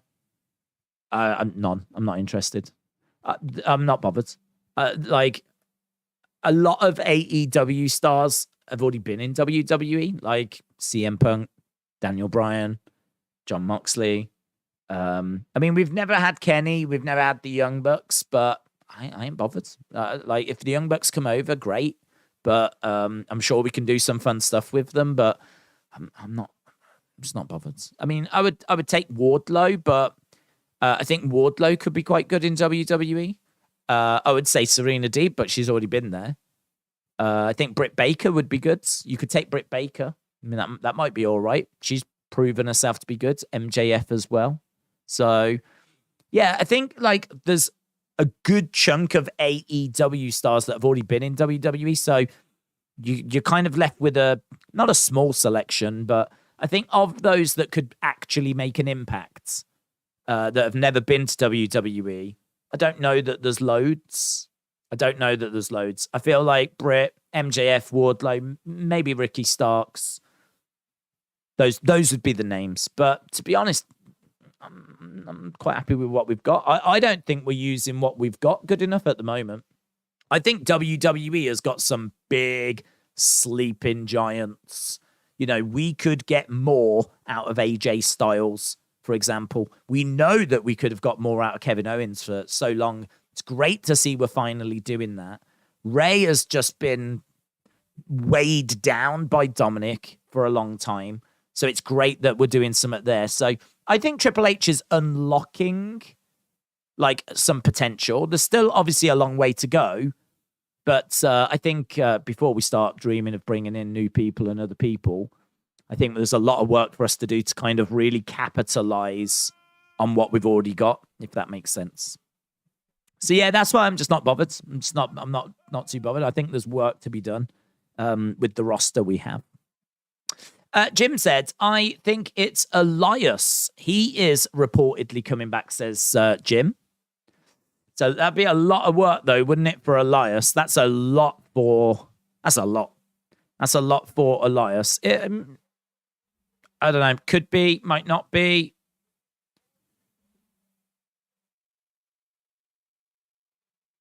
It's very interesting. I do love it. I think what they're doing is great. And whoever it leads to, I think, is really, really, it's a great way of doing it. Primo said, if you're AEW and you're seeking other networks, if a merger does materialize, think about it. Raw, SmackDown, Dynamite, Rampage TV deals are up in 2024. If you're AEW, are you seeking other networks? If I'm AEW, I'm always seeking other networks. And if I'm WWE, I'm always seeking other networks. In what world would you ever just not ask around? I mean, you would always put out feelers. You know, Netflix, what are you offering? Peacock, what are you offering? Get a good idea of what is out there and what people would pay. Who's interested? What will they pay? Because once you know that, you can then go back to whoever runs USA Network and Fox and whatever and say, this is how much you're paying us. I can go to Netflix and get this. This is the number I've been quoted. So where are we? Because we would like to stay with you guys, but you're going to have to at least match this number. I mean, you're doing that work. And so are AEW. So yeah, you're constantly looking at new networks and seeing what interest is out there. And obviously, you're always going to go with the best offer that's available. So if a merger happened and AEW was, for whatever reason, kicked off and there wasn't a way forward for them to stay on these channels, which we're a long way off that, of course. But say that happened, they should have a good idea of where they can go and who's interested. And they are a very attractive prospect. They bring in big numbers. You know, even though the actual number might be like half of SmackDown, and not, you know, Raw. It's like not quite half Raw, but you know, not too far off. Even though like that number doesn't look great, if you look at how high they are on the cable listings, they're always in that top 3. You know, of everything that's on cable, all the shows, they're always up there in the top 3 when it comes to, like, you know, the rankings. That's got to be attractive. And I don't think it costs that much to have them. It's good, regular, weekly content that brings in viewers, that's all year round, never goes away, and just consistently delivers numbers. It's really, a lot of the time, it comes down to whether you want want wrestling on your network. It's not even so much about the ratings. It's just like WCW, like the ratings were good, but they just did not want wrestling on their network. And that was the end of it. That was it. Wrestling is not niche, but I mean, like, it's kind of, you either get it and you like it or you don't. And there's a lot of executives that don't get it. They don't like it. It's not sport. They don't find it entertaining. It's not for them. Do you know what I mean? Like, they just don't get it. They never watched it as kids. They don't have that connection to it. So there's no like emotional connection, and they can like come up with some programming that they think better reflects what their network's all about rather than, you know, wrestling. So, you know, you've constantly got to check and see what options are out there. Good question, though, Primo. Shout out to you. Jim, shout out to you as well. Edward said it could be Scarlett, as she can wrestle. So why is everyone saying Bray or Karrion? Well, they're saying Bray Karrion because Karrion was the one that was the White Rabbit in Lucha Underground. So if it is connected to Karrion, that would be the connection. So it could be Karrion because of that. But you're right. I mean, Scarlett can be in the mix as well. Could be Scarlett. I do think, though, that people have found a lot more connections to Bray than what was obvious at the start. I think, like, you know, just little things like, you know, the font, I think, is interesting. I think the red circles that I never saw the first time, that's interesting. So but again, I have to keep saying the same thing. They have done this before. They have definitely put little teases in that it was Bray before and then it wasn't.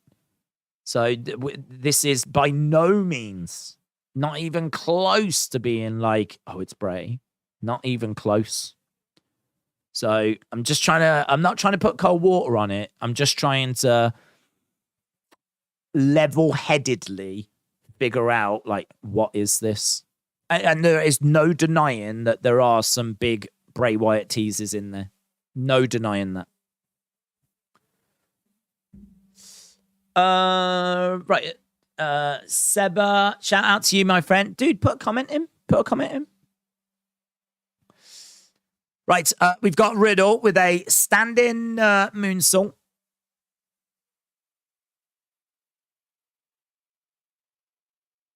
And kick out by Karrion.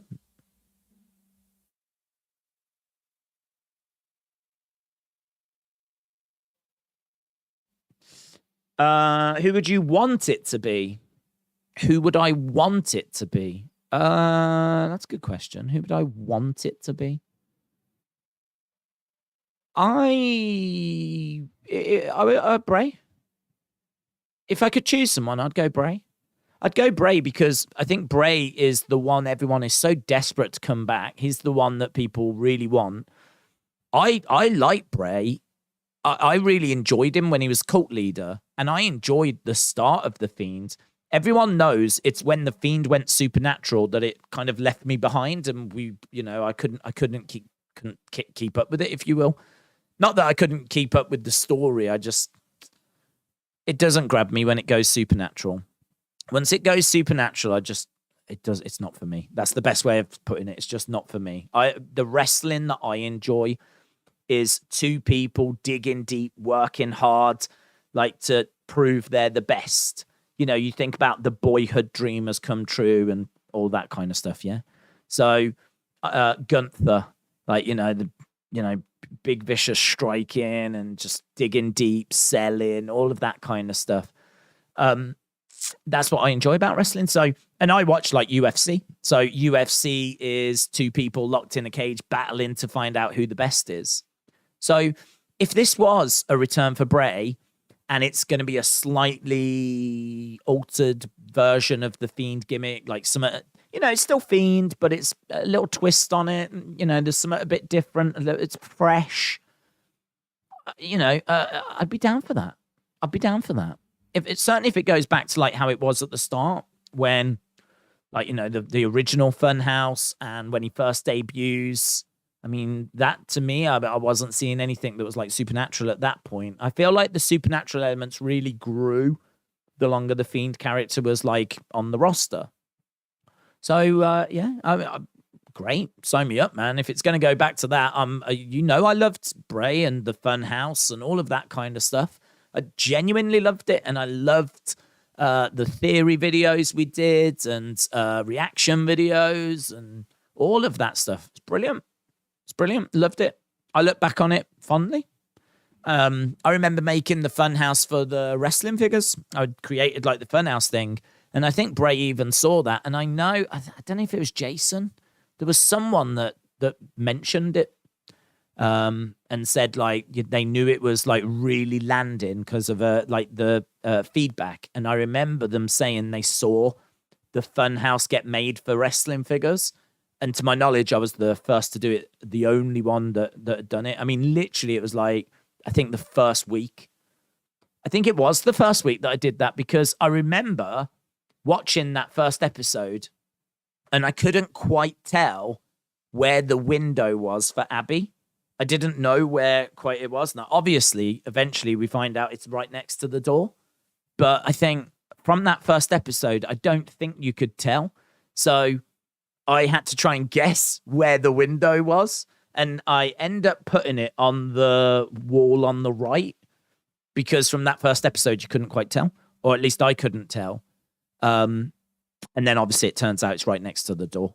So I got that slightly wrong as to where the window was. But that's how quick I was on making it for like the figures and everything. So yeah, I'd be totally down for it to be Bray, and I think that the reaction to that would be massive. People would love it. They would love it. It would be absolutely monumental. So, yeah, I'm down for that. Al Phantasmo said, "No one is mentioning the X in purple, just like Judgment Day. Finn uses X in his name." I do think there's little nods and hints to a few different things here. I mean, yes. Why not? I mean, Demon makes me think of Finn. Demon doesn't, I don't know, Demon doesn't really make me think of the Fiend, but Demon makes me think of Finn. And the X being in purple, I can understand that. Being Finn, Finn's got a purple. He's got an X on the front of his attire right now, and he's got a purple thing in his back pocket. So I do agree that there's little nods and hints to a few different things.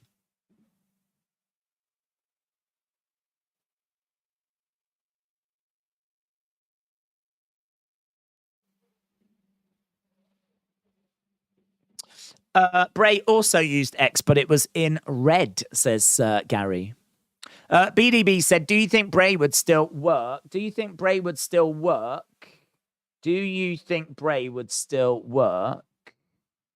Where's that comment gone? Do you think Bray would still work with Joe Gacy? I don't know, to be honest. I mean, Joe Gacy is a leader of a group, so putting him with Bray's the leader. I mean, Joe Gacy ain't leading Bray, is he? So, I don't know. I don't know how that would work, to be honest. Not sure. If anything, I can see them being rivals rather than partners. I don't know, Joe Gacy's been positioned as a leader. So I'm not sure if I could see them working together. Days, what I've learned in the past few months is if Bray is teased on Twitter, then he's definitely not coming back. As long as he doesn't tease anything, I'll believe there is a chance.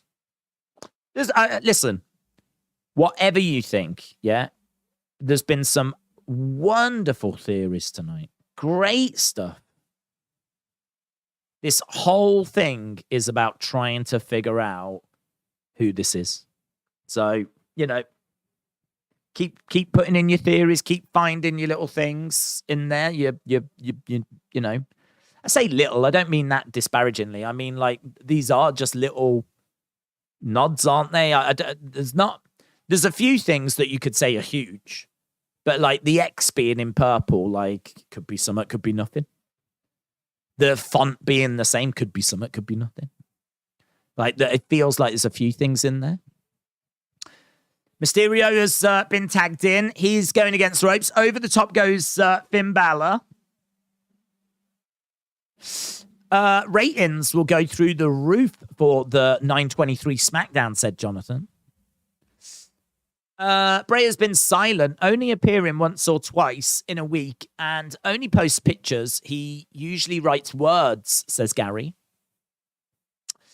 I don't know if he goes to AEW or WWE as long as they let him do his thing, said BDB. Gio said, I'm 100% sure this is Bray.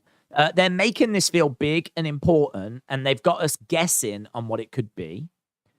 Seth, he said, I think a reason it might be Bray with the White Rabbit, that's referencing Alice in Wonderland. They did an episode of the Funhouse that was based on Alice in Wonderland. They should use this kind of thing a few times, says Seba. Strike by Ray, and Finn pulls at the leg of Ray. Ray comes crashing down. Do you think they've written Ezekiel off so he can grow his beard back and be Elias? Maybe. Yeah, maybe. Maybe. I don't know what you do with him, actually. I don't know what you do with him. I don't know if you bring... I mean, I don't know that you... I don't know where you go. I don't find him that engaging in the ring. I mean, like, his promos were all right when he was Elias. I thought the Ezekiel thing was limited. We were saying that this is going to struggle once we move on past Kevin Owens. Lovely floating bro. Head scissor takedown. Oh, in a 619 position. Because Kevin Owens, the way that he was like so upset that no one could see that it was Elias, that's what was making it work. Then I thought there was a bit of hope when they introduced the rest of the family. I thought you could have got something out of all of that. But eventually, not that far down the road, it would have run its course. So I can understand Triple H looking at it going, nah. Seth has come down, by the way. Seth has come down and he gets chased away.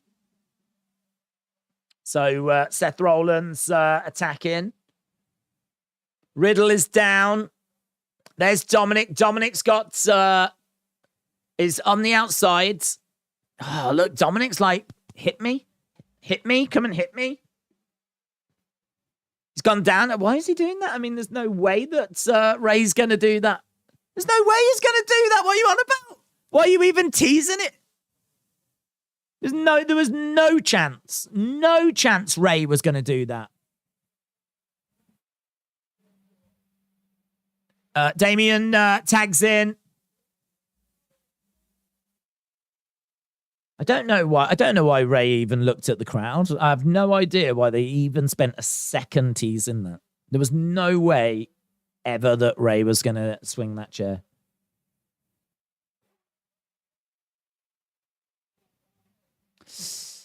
Coup de grace by Finn, and he picks up the win. So Seth interferes. Ray chases him away with the chair. That led to Dominic allowing Ray a free shot if he wanted it. Ray did seemingly think about it. He had the chair in his hand. He kind of looked out to the crowd as if to be like, what do you think I should do? He doesn't. He gets in the ring, gets hit with a coup de grace, and they lose the match.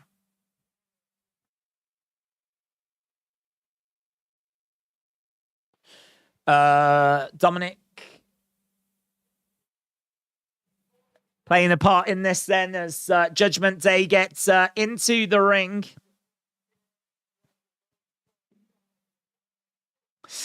How are you doing today, Irish Rebel? Irish, hope you're well.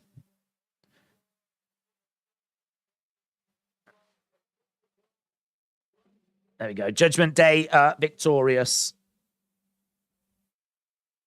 Judgment Day win. Let's add that to our scroll. How long we got? Wow. Wow. Wow. I feel like that meme. We've only got about 40 minutes to go. Judgment Day win. Against Mysterio and Riddle. Last week, then we saw. Last week we saw the Miz leaving his house.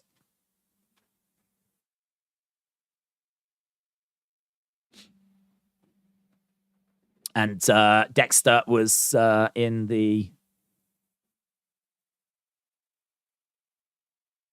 his house when he left, and then he did a wonderful picture.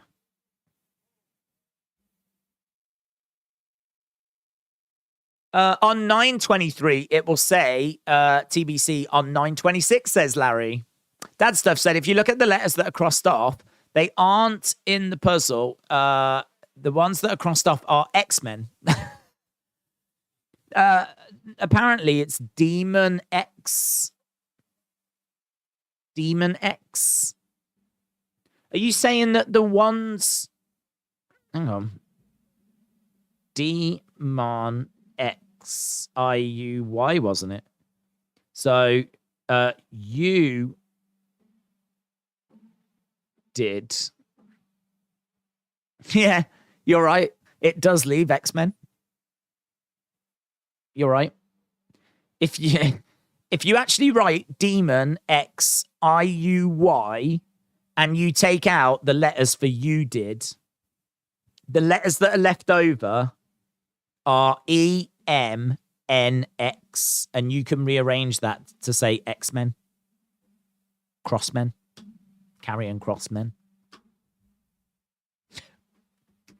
It's fun, isn't it? X-Men, you're right. It's just fun, isn't it?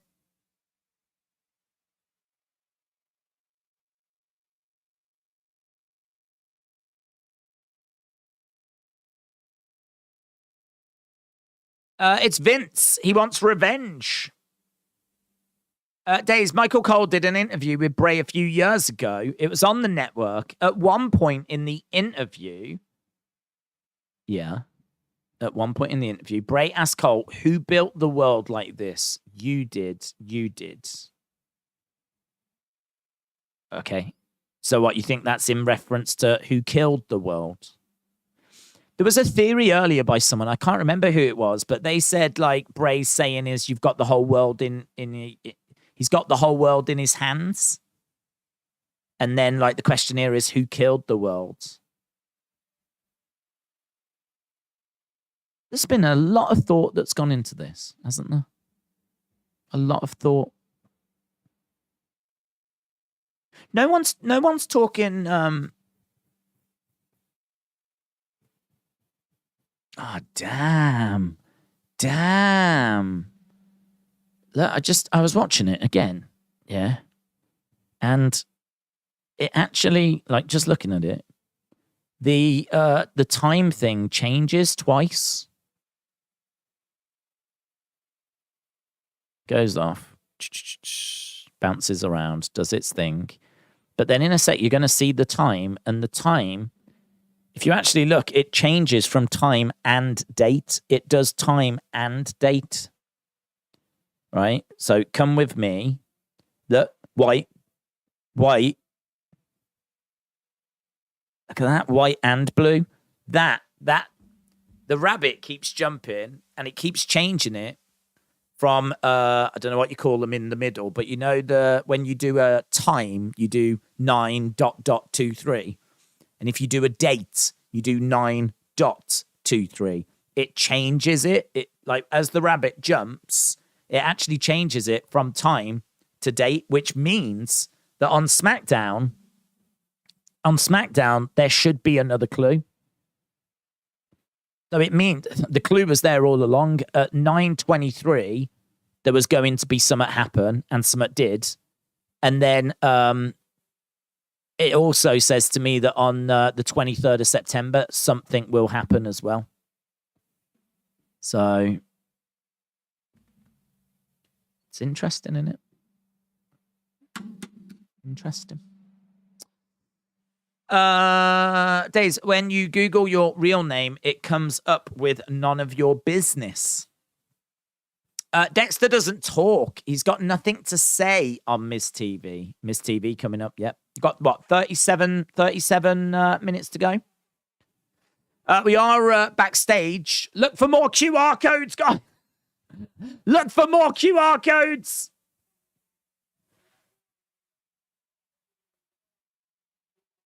Name the time. Name the place.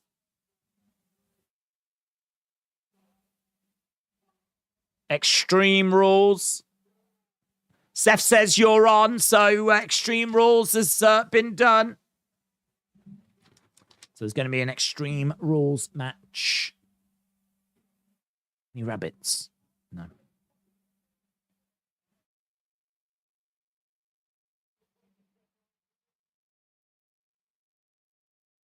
Did he say fight pit match? Did he say fight pit?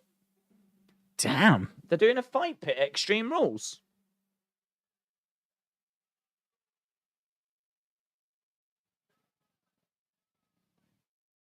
There we go. So another, the Triple H unexpected returns. I feel like that probably lands in that. Fight pit? Damn.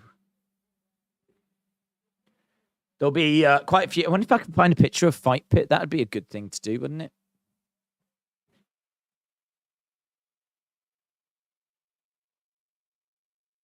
Fight Pit. NXT. We got Miz TV right now. Is there a good picture of a Fight Pit? No.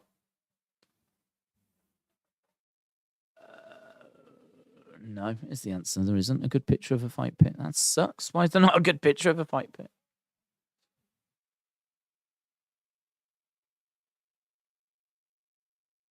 There's one here, actually, of... I don't think it's a great picture, but it'll give you an idea. Happy birthday, Madison.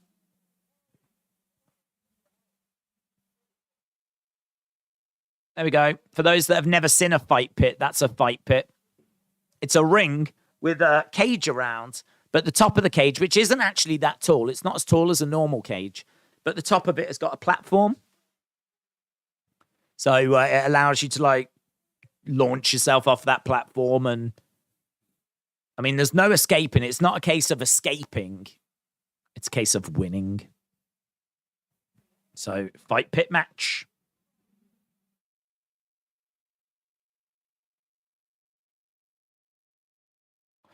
Right. It's dope. Okay, so Miz TV with Dexter. Tiny balls chants from the crowd. Tiny balls, tiny balls. He's cutting from underneath the ring. Underneath the ring is being cut.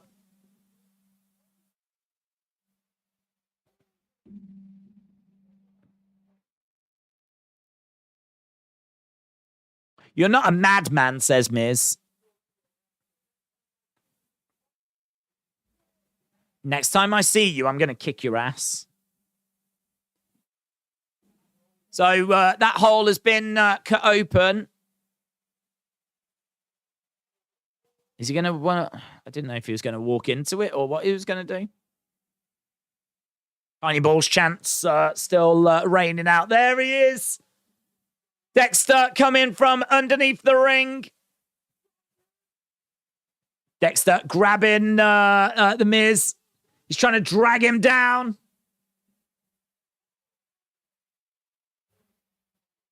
He's trying to drag him down. Dexter's grabbed the leg of Tommaso. Tommaso, wow, he just cracked Dexter. Absolutely walloped him with a microphone.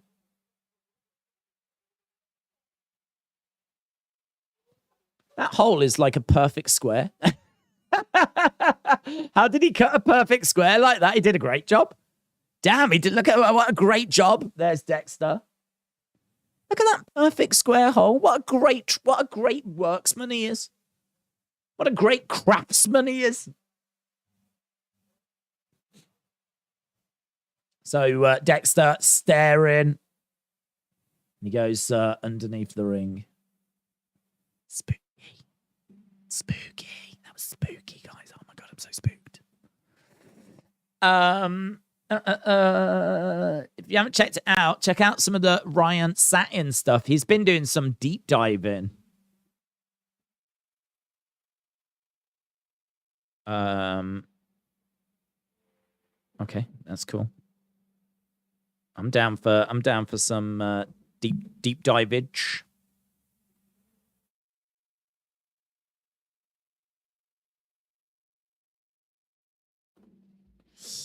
How about this for a match? I would like to see Bloodline Judgment Day. Yep. Well, someone would have to be a face. That's the only issue. Is someone would need to be a face. The crowd should sing "You've Got Tiny Balls" in the fight pit.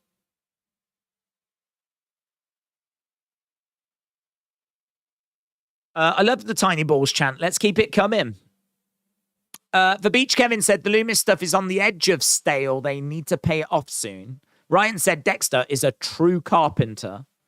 Dexter cuts the plywood for the ring. He is a master craftsman. He's done a great job. He really has done a great job. Raw has got a lot better since Vince.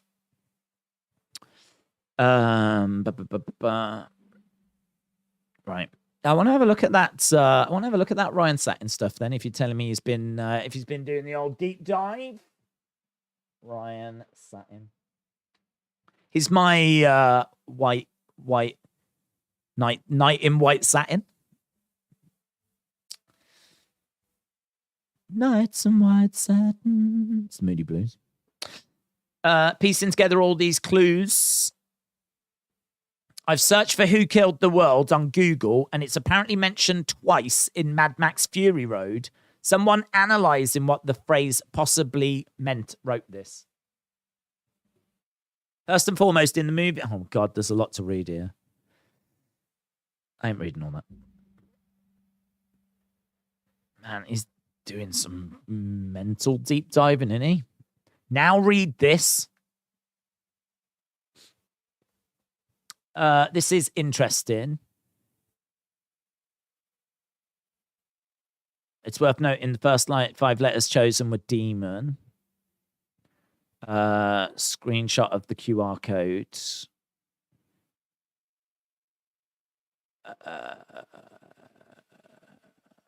It's Karrion. It's Bray. It's Bray and Karrion. OMG. Okay. Yeah, I think a lot of those we've already seen, but I'm not reading all that about the Mad Max thing. That's a bit too much. But I think Come With Me is really interesting. Come With Me. I wonder if there's anything in that.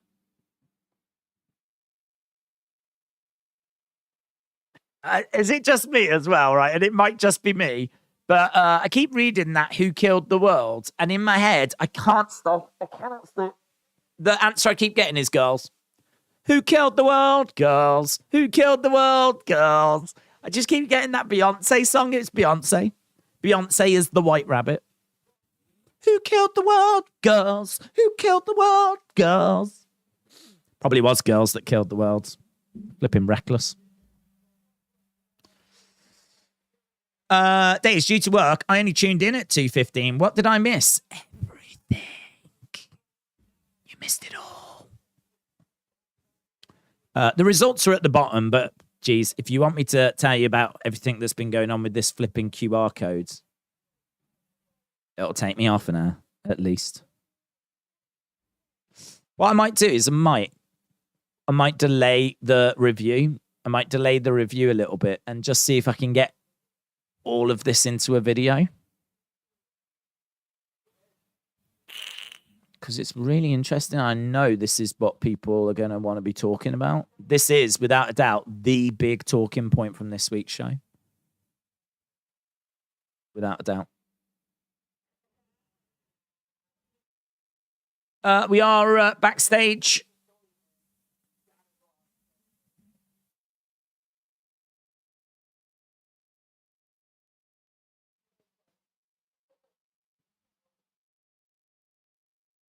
Did she say mommy knows best? Did you just say mommy knows best? Did she just misspeak?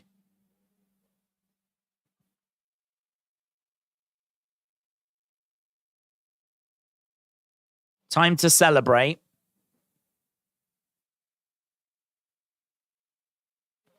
They walk round the corner. I'm still trying to look in the background for anything that might be...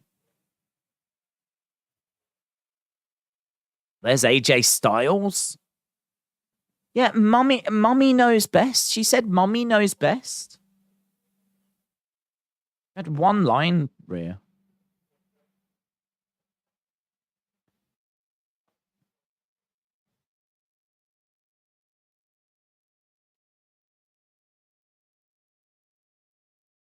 I never turn my back on you.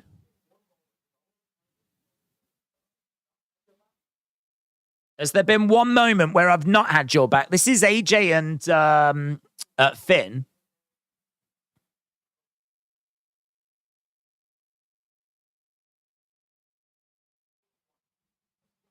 I want no part of Judgment Day, says AJ. It's me. Finn, how long have we known each other? I'm looking for a friend, and it feels like you're looking for a fight. AJ steps to Balor. Oh, he tries to get... He's really trying here.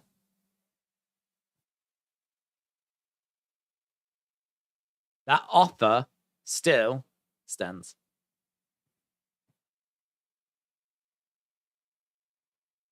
Okay. Balor wants to recruit AJ. It's great we're doing something with AJ.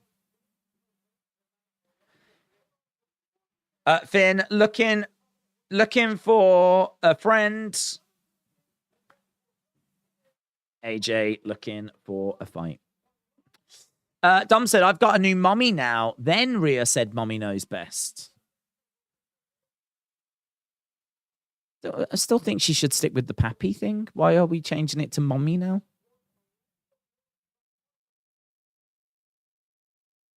Right. Days, the incorrect letter spelled demon. Yes, yes, yes.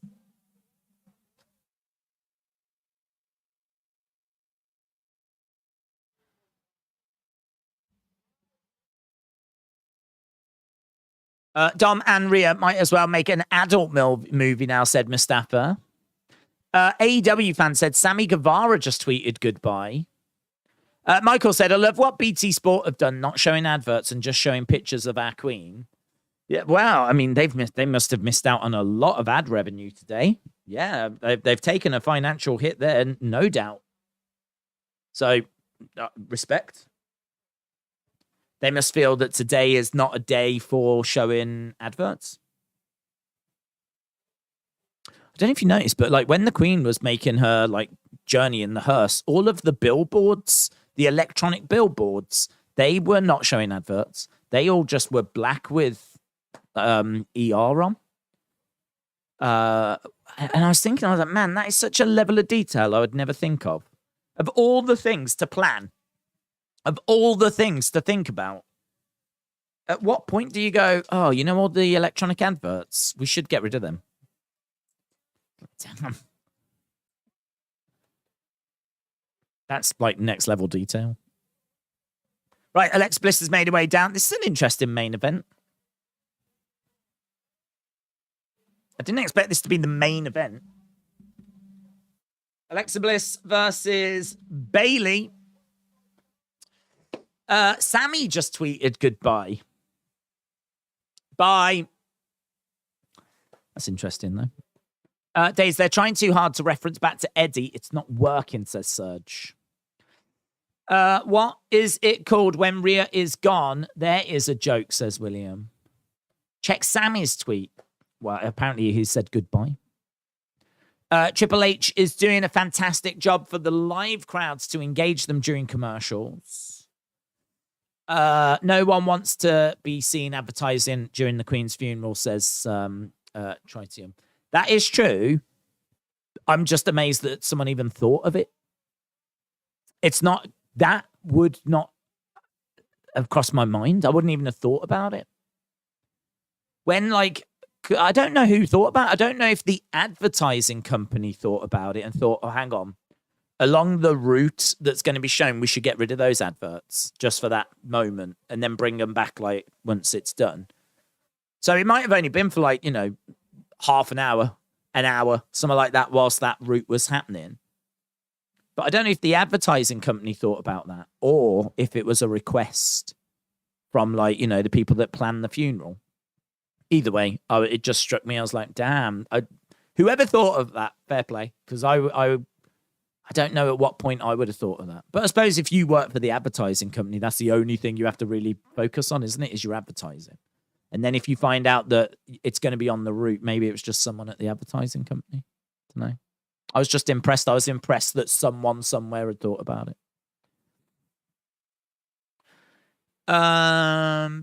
What would be the issue of having two wrestling companies under the same umbrella? It's the TV owner that's got the strong entities that drive money.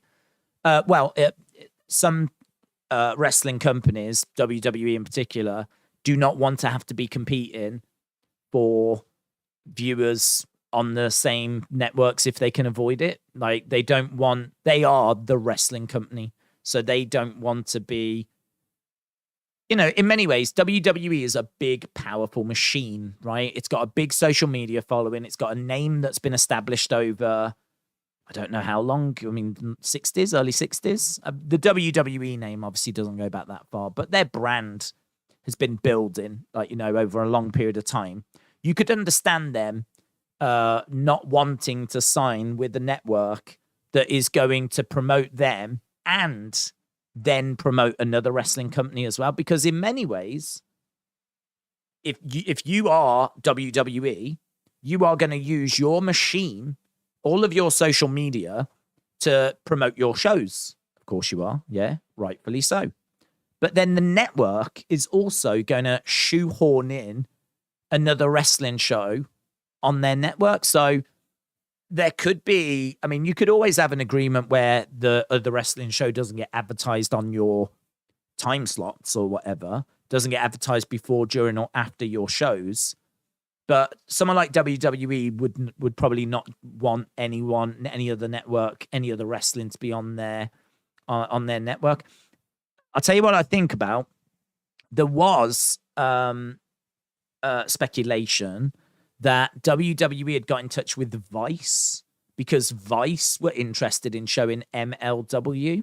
And apparently WWE put pressure on Vice to not show MLW. That was MLW. WWE did not want MLW being shown on Vice, who I think might be under the same umbrella as whoever owns USA Network or whatever. Either way, MLW kicked off because they were like, you know, this has massively hurt us. This has hindered us. You know, this was going to be a massive boost for our company and all this kind of stuff. So that played out, I want to say last year. So WWE just don't, you know, they throw their weight around. You know, if you're the only dog in town, you don't want to see another company coming in onto your network.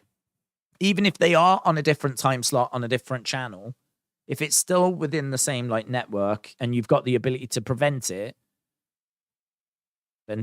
So, yeah, this is why it's interesting. If there's going to be a merger, there really could be something in their contract that says no other wrestling company can go on to, you know, the same channel, the same network or whatever. I don't know. I don't know what the legality would be. I don't know what's in their contract, but I know for a fact WWE will play every trick in the book to get rid of any other wrestling company. So that's why a merger that might bring in AEW is going to be a problem for AEW, because if the network has to choose, got to think they're choosing WWE. Wild speculation that Undertaker could return for Crown Jewel, says Miguel. Am I the only one that's waiting for Sean Ross Sapp to spoil this thing? I don't know. I don't know if Sean Ross Sapp will. I don't know that he will. I don't know that he can. I don't know that he's going to have enough stuff out there.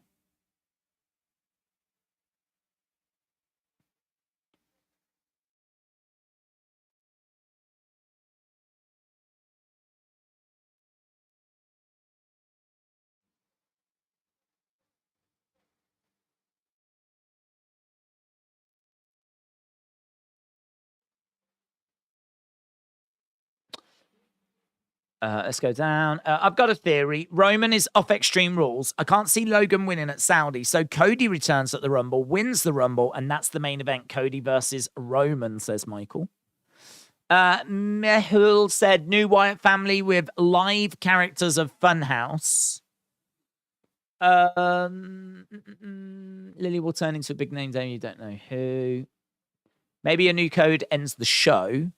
Rory said, I don't think Wyatt would come back during an Alexa Bliss match since she betrayed him last time as the Fiend.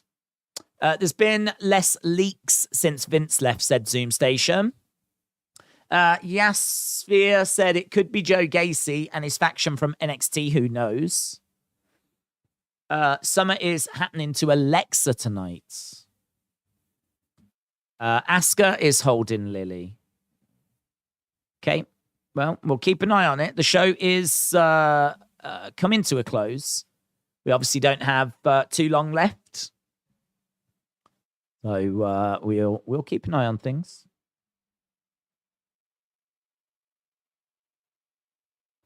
So Alexa in the ring, she gets thrown against the ropes.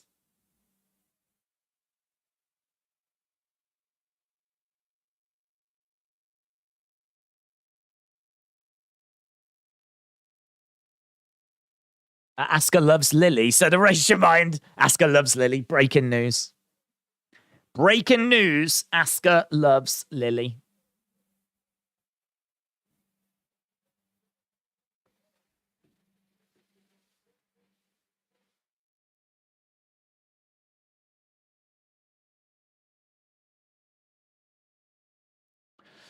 EO shouting at Alexa. AEW fan said it's Kinky Cross.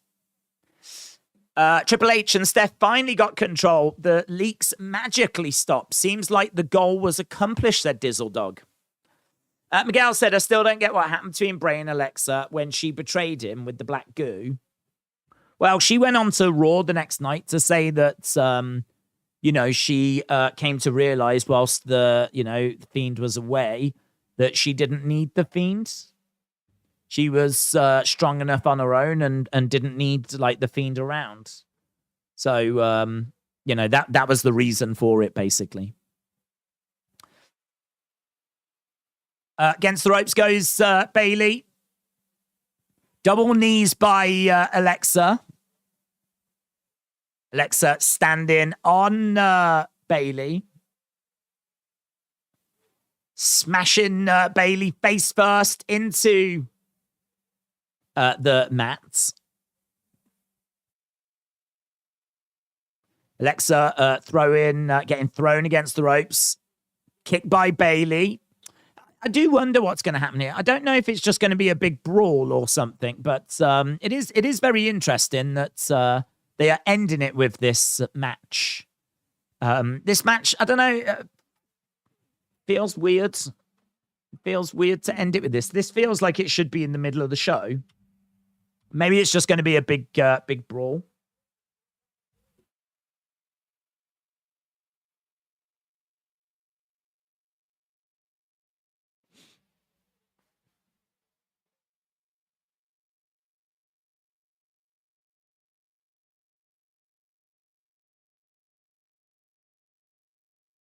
Shoulder up by Alexa.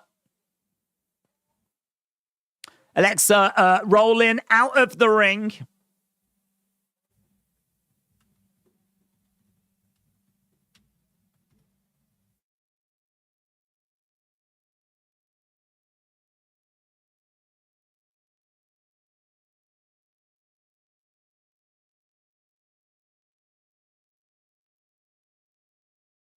Right, we're on the outside. Bailey and Alexa over by the commentary table.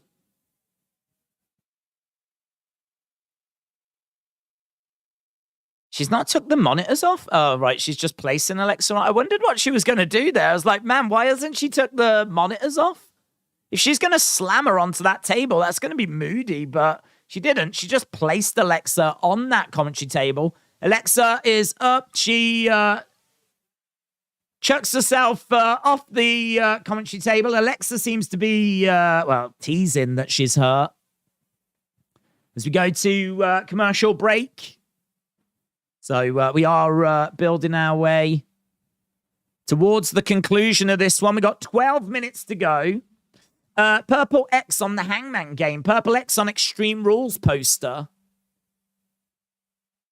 That's interesting. You say it's on the Extreme Rules poster? Mr. said, theory, after therapy off camera, Alexa reached out to Bray. Bray forgave her. Now we get Alexa introducing the Fiend, but he still attacks her. I want to see that. I want to see that Extreme Rules poster. You say that the X is purple on there. Is that different to usual, or is that just like the logo? Oh, it's just the normal logo, isn't it? Like, I agree. It's still interesting. I agree. So we have. When's that coming up? October 8th. Yep. I mean, it's a B show. It's a B show, so.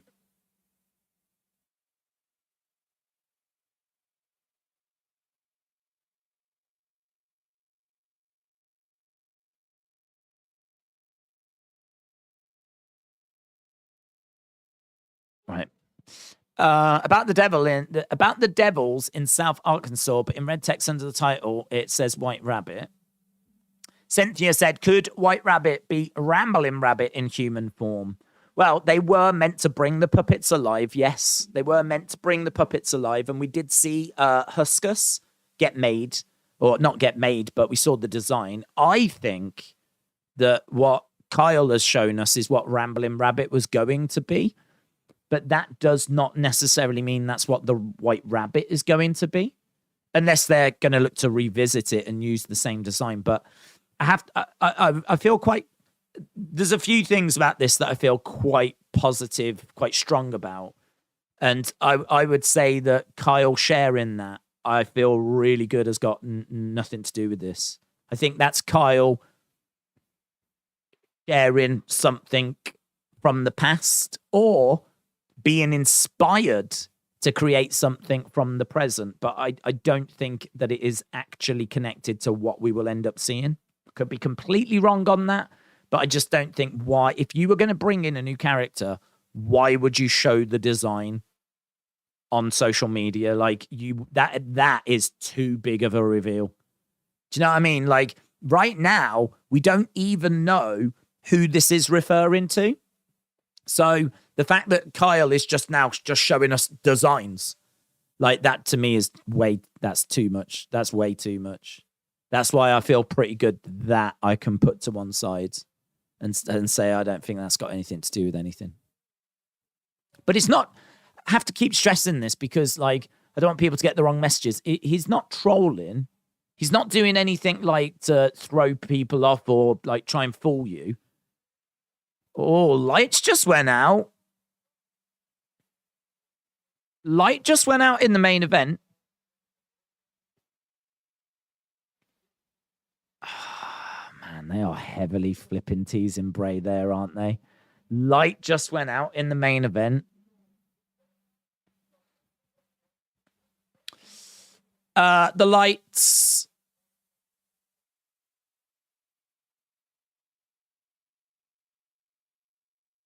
What was that? The lights went out.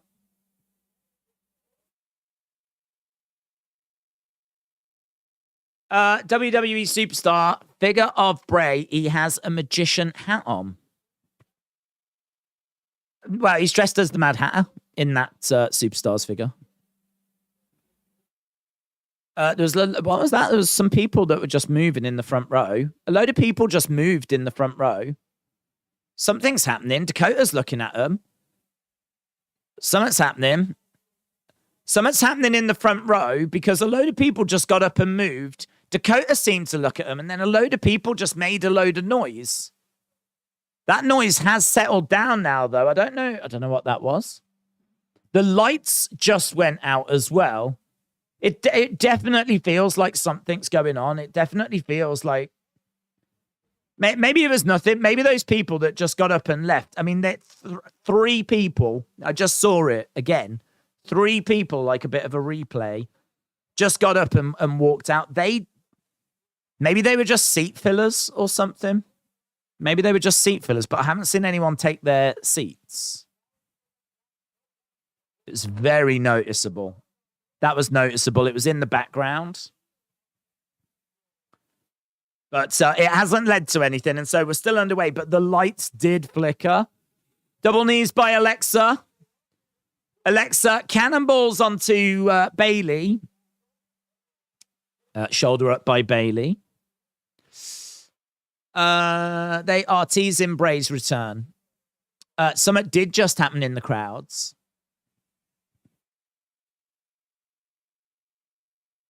Okay, Alexa on her feet, gets thrown against the ropes.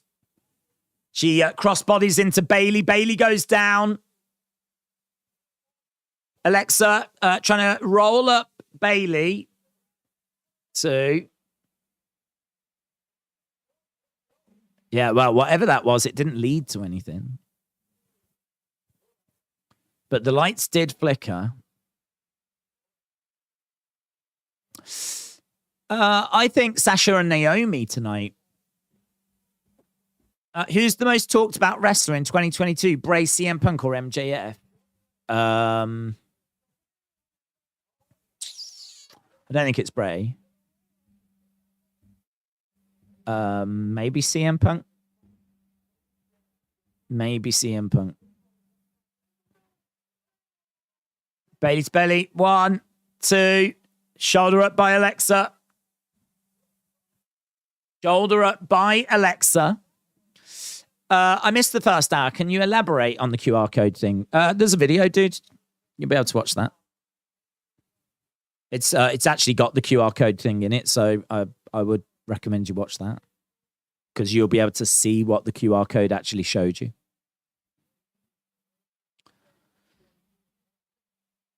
Let's go, Bayley. Chance.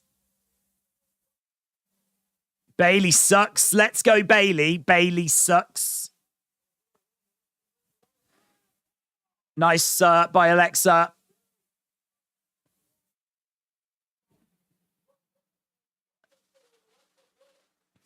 White Rabbit could be a Coke reference, so maybe they're a tag team of Velveteen Dream and EC3, says Kyle. What if it's the guy from NXT? I can't think of his name. Joe Gacy. Could be. Hey, don't forget, if it's Gacy, right? I am still gonna stand by the fact it's a new superstar. I'm still standing by that. And if it's Gacy, It could be really fun because it could be like, oh, did you expect someone else? Oh, did you think it was someone else? Hip attack there by Asuka.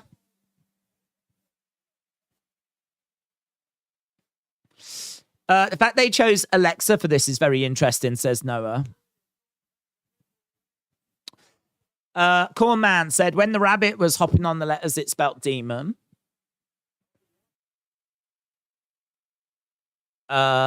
Justin Trudeau got drunk in a bar in England and started singing Bohemian Rhapsody. Good for him.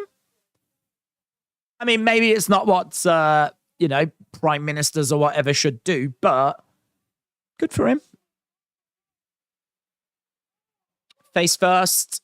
1, 2, 3. And there we go. It's a win for Bayley. Bayley tried to cheat by using the ropes. Bianca knocked her feet off. There was plenty of outside interference in this. Oh, now they're all attacking. Where's Asuka gone? There's Asuka. Big kick. Now Alexa's being kicked out. So EO. Why is Asuka still holding Lily? Asuka is still holding Lily. Damn, where's Asuka? Come on, Asuka. Here's Bianca. Bianca comes in. Forearm strike. And again. Clothesline. Bianca knocks down Bayley. Big shots coming in by EO.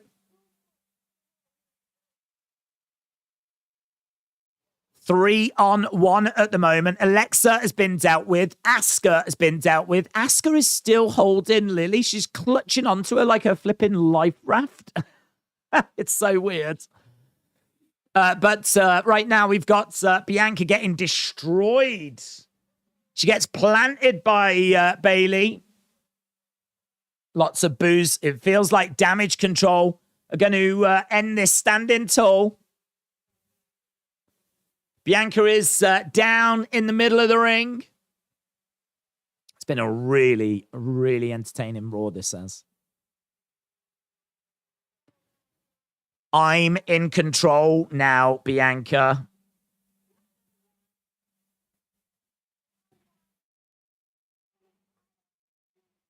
She wants the Raw Women's title at Extreme Rules.